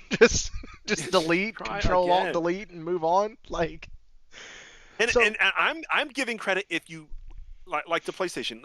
For example, back in the 360 era, we know that Xbox did not own Gears of War, right? They did not own the developer for Gears of War, and then eventually got the IP and brought it in house. So I always will give credit to titles you publish. So, for example, people might criticize PlayStation for saying, "Oh, they didn't have any PlayStation first party releases this year, or they didn't have many." But I count anything published. Okay, it could be Helldivers 2. It could be it could be a bad game if they tried, right? It could be Concord. Um, I'll give Xbox credit for those things too. Um, there's a lot that needs to be worked on, but their focus is where you play. I think that's their priority. Yeah. And so, Will, I'm now going to throw another thing at you, just another thought. This is from Josh. Um, he said, at Thrifty, what separates PS and Xbox releases? One only optimized for a console, one optimizes for two consoles, and every PC on the planet for day one. Is their development spread thin? So, Will, I know that you are the guy, and I do share your thoughts at certain times that says the devs need to get over it. They need to push out a good product. They need to take pride in what they're doing. They need to work. They need to get these in. Every job has crunch. Every single person deals with crunch at their jobs, whether it's deadlines, you have a memo that you have to get sent out, you have somebody in front of you that has a dead. Every single person crunches. I worked an 11 and a half hour day today because we had several calls that came in at the end of the day and we needed to run them. Did I want to put 11 and a half hours in on a day when it was 112 outside? Absolutely not. But sometimes you have to work in crunch scenarios. You have to do that. So, as you are kind of the one who is a little harder on devs, what do you think about that statement? Do you think the devs need to suck it up and get better, or do you place this at Microsoft's feet, or like Kofi, do you go for both? No, it's definitely both. Teamwork makes a dream work, right? But no, they're not spread too thin. We're talking about Microsoft money bucks, right? I mean, don't they have Crystal Dynamic helping them out? Don't they do contract work? From my understanding, that's how they have their developers work, right? They contract them out for 18 months, so they don't got to pay benefits. And then once that 18 months is up, then they get other devs sign up for another 18 months. That doesn't sound like they're thinned out to me. If they have the luxury to just do 18 months when they know that a game takes 4, 5, 6, 7, 8 years. So that's not an excuse. They just spent 70 billion. How many thousands of employees they get? This money just didn't come from any. I mean, it's not like they just came into money. They been had money. What was their excuse to Xbox One? Were they thinned out then too? Or what about PlayStation 2 era, PlayStation 1 era, where PlayStation had no developers, but yet they still got exclusives? They still got people to buy PlayStations. I mean, does that answer the question? Are we now going to feel sorry for the richest company in the world? I mean, Like, well, what's happening here? And unfortunately, they don't care about the console gamer. We know that to be a fact. I mean, PC's getting games day and date before console gamers do. As a matter of fact, console gamers are not getting games because of the whole they got to run on both consoles. Xbox, I don't like this because like the people who say they got an Xbox because they love gaming, I got an Xbox because I love gaming too. Because I've never played Halo, I never played any of the Gears games.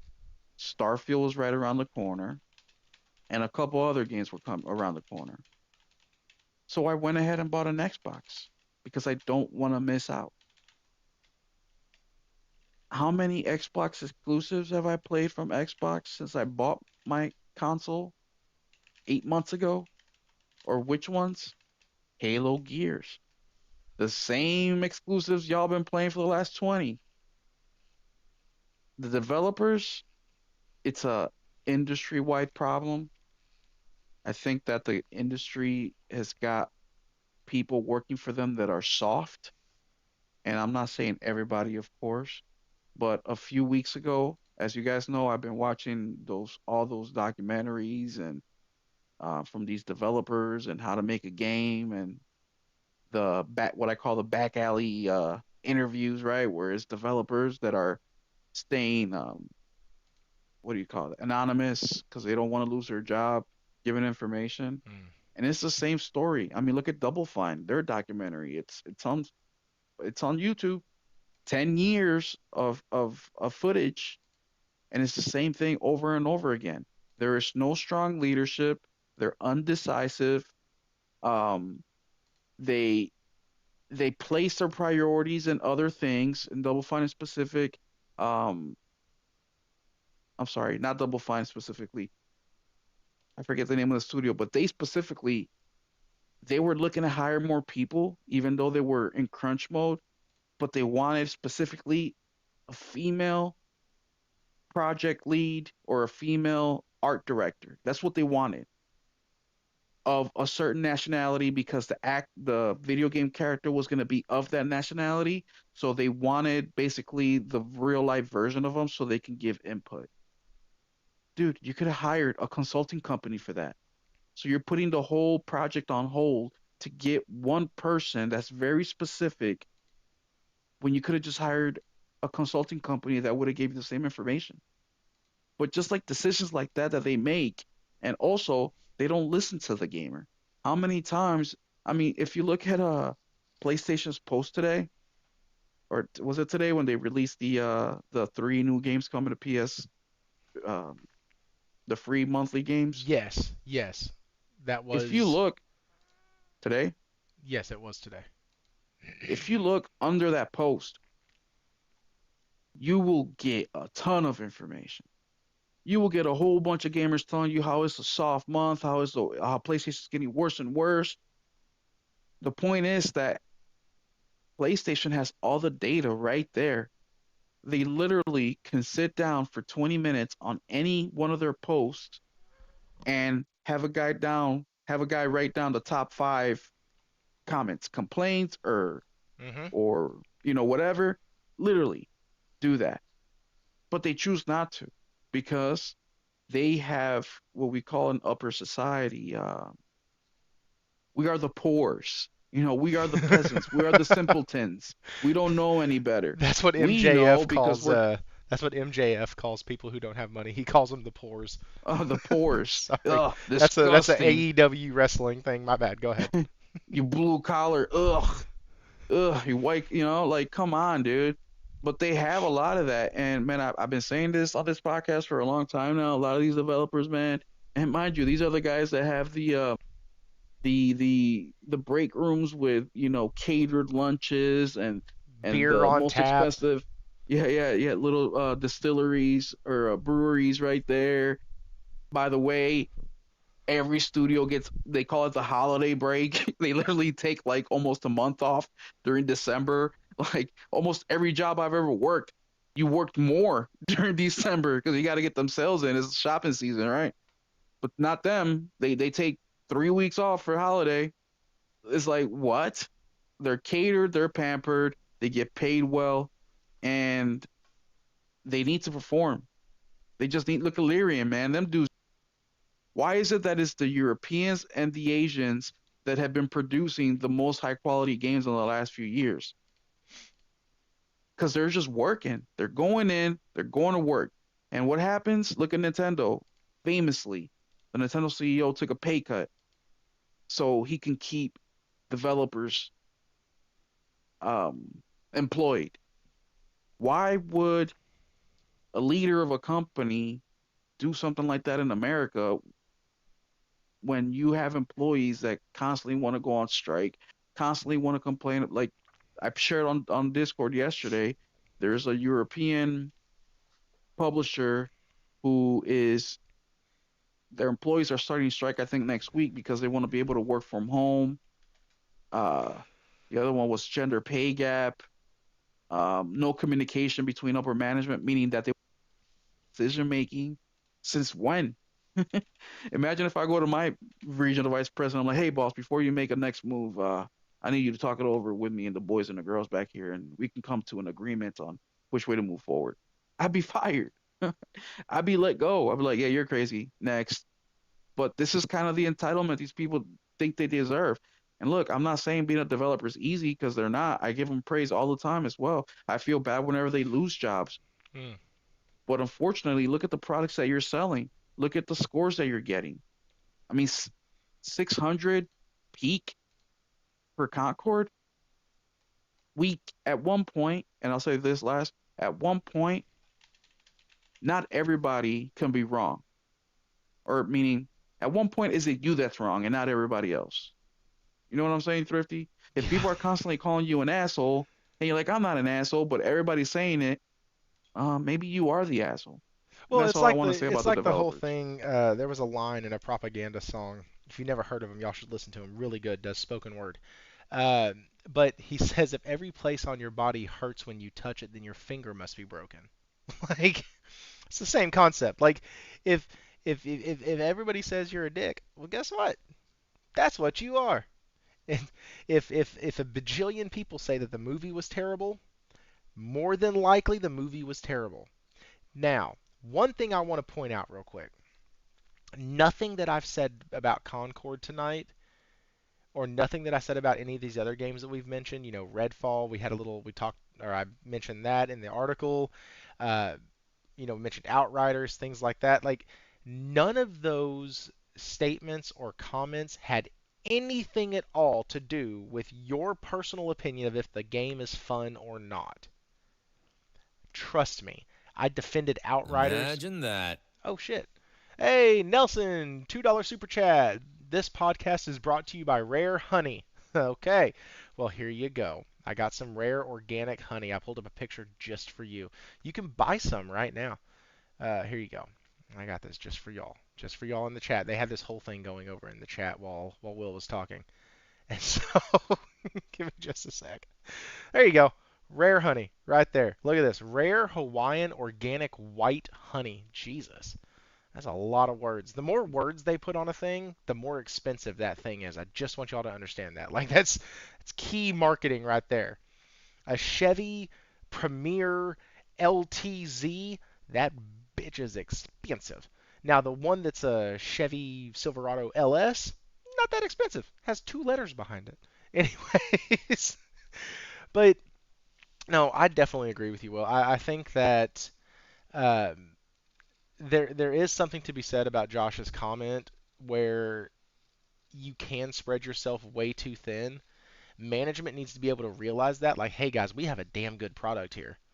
We need to be able to ship this product at the quality that we expect and that our gamers expect because they're paying us $240 a year to get this stupid thing day and date. Well, sir, that means it's going to be another year. They need to look at them and go, okay, and just walk the fuck out of the room. Like, go, okay, cool. We'll buy you a year. No problem. How much better is the game going to get? Well, we won't have to lie to people and tell them that 30 FPS was a creative decision. We can actually put it in the game at launch. The maps that we have to add 4 months later, we're going to go ahead and have those at launch. Oh, really? Yeah, it'd be a cool feature complete game. We wouldn't have to really mess with anything. Day one patch would be minimal. Y'all can do that with more time? Yeah. It's amazing. Everybody is bitching at PlayStation, including us in the Discord. Not all of us, but a lot of us. Why aren't we hearing stuff about this game? Why aren't we hearing stuff about this game? Why aren't they talking about this game? Why haven't we seen what this game's doing? Usually it's from the top five of the PlayStation studios. I want to know what Company X is working on. Where's Ghost of Tsushima?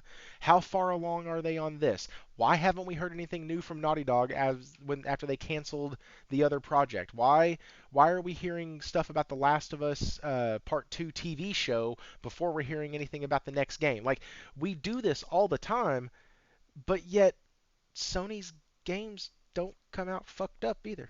They just even a game like Concord, nobody is bitching about how the game runs, performs, feels, or responds. They're not complaining about the movement, the gunplay, none of it. It is a solid game. But they're also only designing for one platform, so they don't have to try to work on all the back end shit. I am telling you now, the day that PlayStation says, hey, all of our first party titles are going to go to PC day and date, is the day that PlayStation fucked up royally.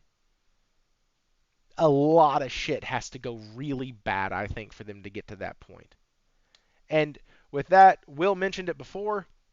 He is absolutely right. 3 out of the top 5 comments on this article from Push Square are either negative or apathetic. Pretty weak month for me, kind of apathetic.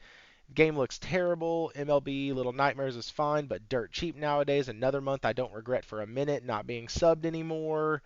One person said this is a great selection. Another person said MLB The Show. Baseball is great. Looking forward to Quidditch. Might try Little Nightmares, but doubt I'll even bother adding the other two to my library. Why would you offer 2 sports games in the same month? Wow. Quidditch is not a sports. Okay, never mind. I don't have time for that one. It's late. That's... I don't have the bandwidth to handle that one right now. So yeah, decent month, awesome time, guys. We're gonna go ahead and get out of here. We're gonna do our outros, uh, and with that, we are going to start with Kofi. Man, where can people find you? As usual, guys, you can catch me on X or Twitter as creative_Kofi. I will be posting lots of things there for JRPGs that will be coming to my mailbox within the next 6 weeks, which includes, of course, we got Reynatis, but I'm a huge Legend of Heroes fan. And of course, every year Japan blesses me with another game from Falcom, which would be I think we're at title 13, which will be out at the end of next month. So look forward to seeing posts from me about that game. I usually avoid spoilers, but I will be using a spoiler tag, I think, moving forward. It'll keep me a little more motivated to post more frequently to Twitter. Did you see But that not just Sky is coming back? yes. And speaking of things being exclusive, there's a whole conversation about that one, but I'll save that for another day. But yes, I am extremely excited. It is the I probably have said this before, but it is the title that convinced me to study Japanese for more than 10 years. One title did that to me, and I can't believe now so many more people are finally going to have it available on console because there's so many people I've tried to sell in the game, and they're like, "Oh, it's on Steam. Oh, I don't really want to play it." So I'm very, very excited. It's going to be a great time. I hope it comes to the West soon. We just found out it doesn't come out in Japan. It comes out in Japan first, and we all thought it was going to be a worldwide release, but it's not. So, yeah, let's hope it comes out next year sometime. It. I thought it We'll was see. a worldwide release. Yeah, they just had an interview, and they said that actually the Western publisher is undecided. Oh, those bastards. Yeah, I So, know. cool Falcom's thing so is, guilty of this. I have a PS3 and I can still buy the game in the digital store on the PS3. So, Nice. if that doesn't come out, also guys, I just put Kofi's Twitter link in the description below. Go follow him, Thank you. guys. He does a ton of JRPG stuff, and he is all involved in that. Kofi, man, I appreciate you coming on, man. It's good hearing your voice again. I think I hadn't had you on. Like you made mention, oh, you're in Discord now? Yes. Like it's been a while. Um, I went and got a PC set up to be able to kind of take this show kind of to the next level, make it a little cleaner, make it a little more concise, make a lot more work for myself. And all of those things have been accomplished. I do not game on this stupid piece of shit because it's going to have to be a really, really bad day from or a really amazing title coming just to PS or just to the PC that is going to make me game on this thing. I literally have my MSI Shortcut Center, my Steel Series for my headphones, Streamlabs, Discord, and a performance tracker, and that's all I have on this PC. I literally don't do shit with this except my wife actually uses this more for her business than I do for this. Really quick, Thrifty, I wanted to give you a shout out because I think the last time we spoke on your cast, you had less than 200 subscribers. I'm fairly sure. So much respect to you.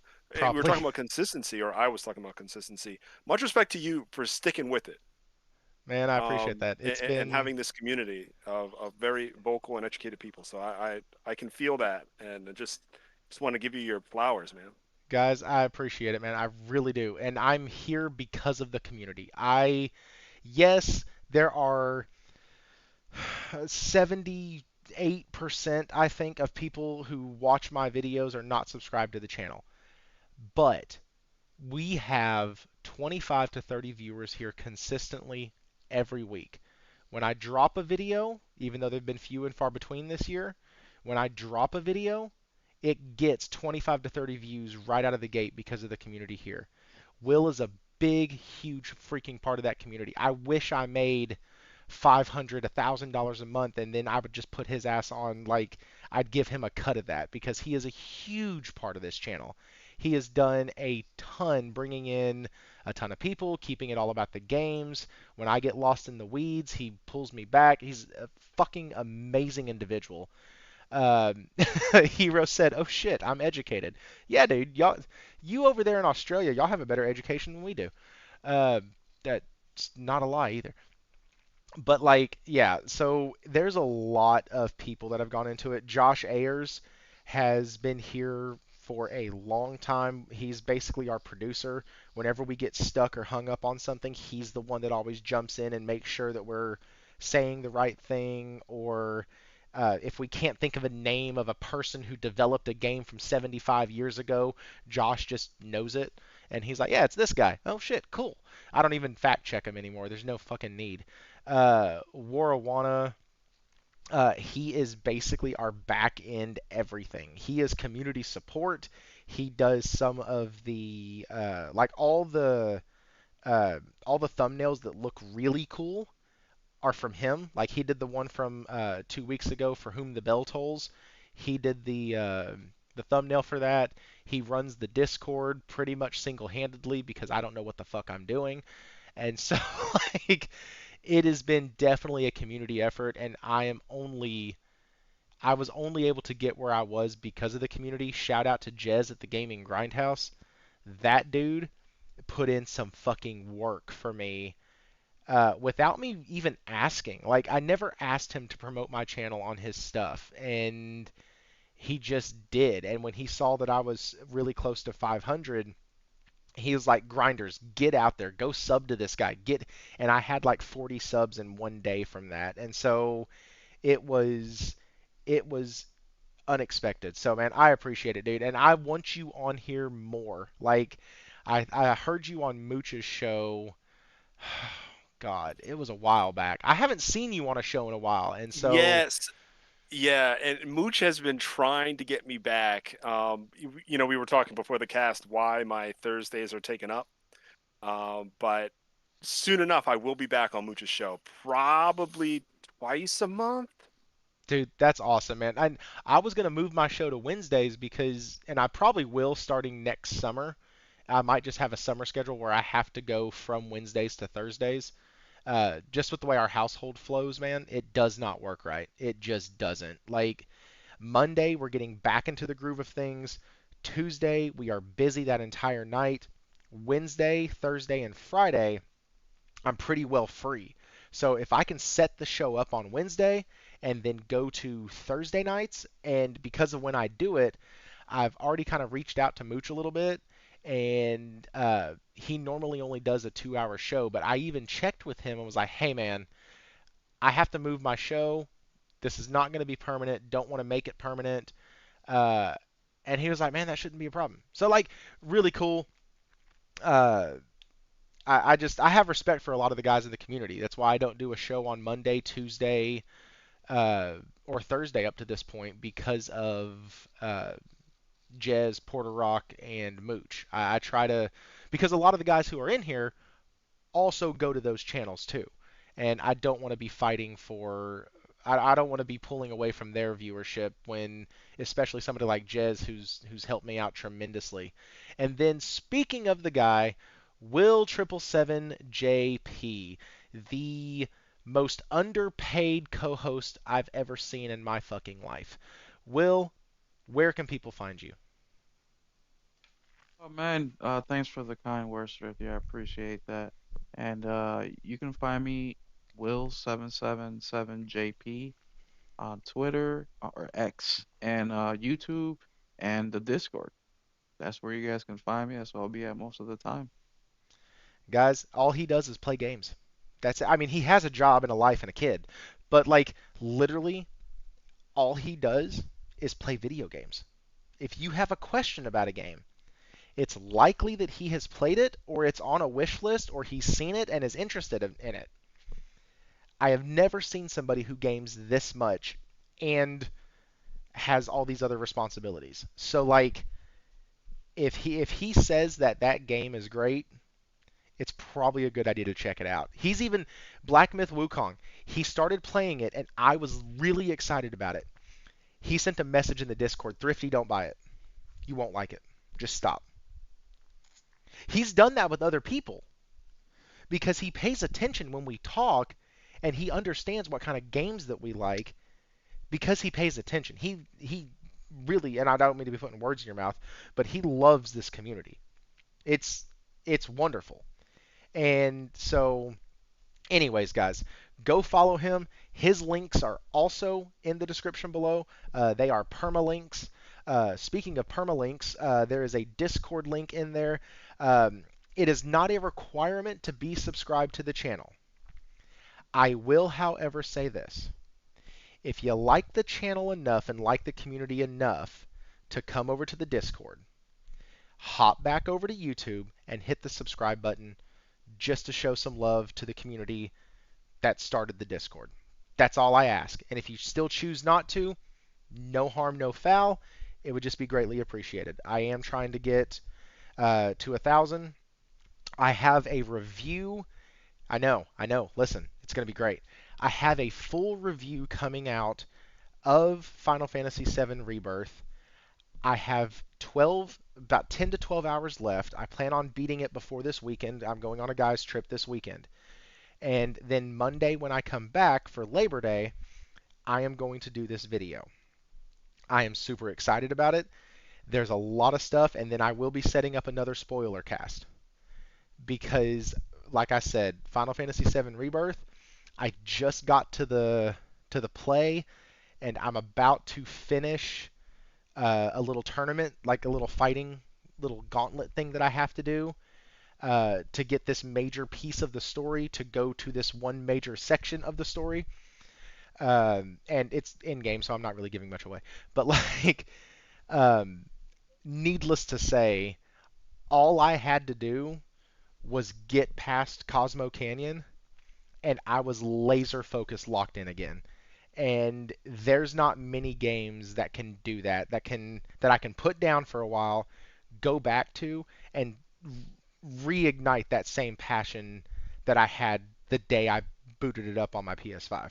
So, anyways, got some stuff in the works. I do plan on making videos again. Kofi mentioned consistency, and the show has been super consistent. The videos have not. And looking back on subscriber growth, I have grown most of this channel, most of the subscribers, I think like 80% of them are from my videos, not my live streams. And so, gonna get back on that horse coming into my slow season. So excited to bring y'all more content. Guys, with all of that being said, once again, shout out to our guests. Shout out to the folks who gave memberships, who picked up their own. I had a goal of 5. Y'all hit me with 7. Really appreciate that, guys. And as always, play whatever the fuck makes you happy.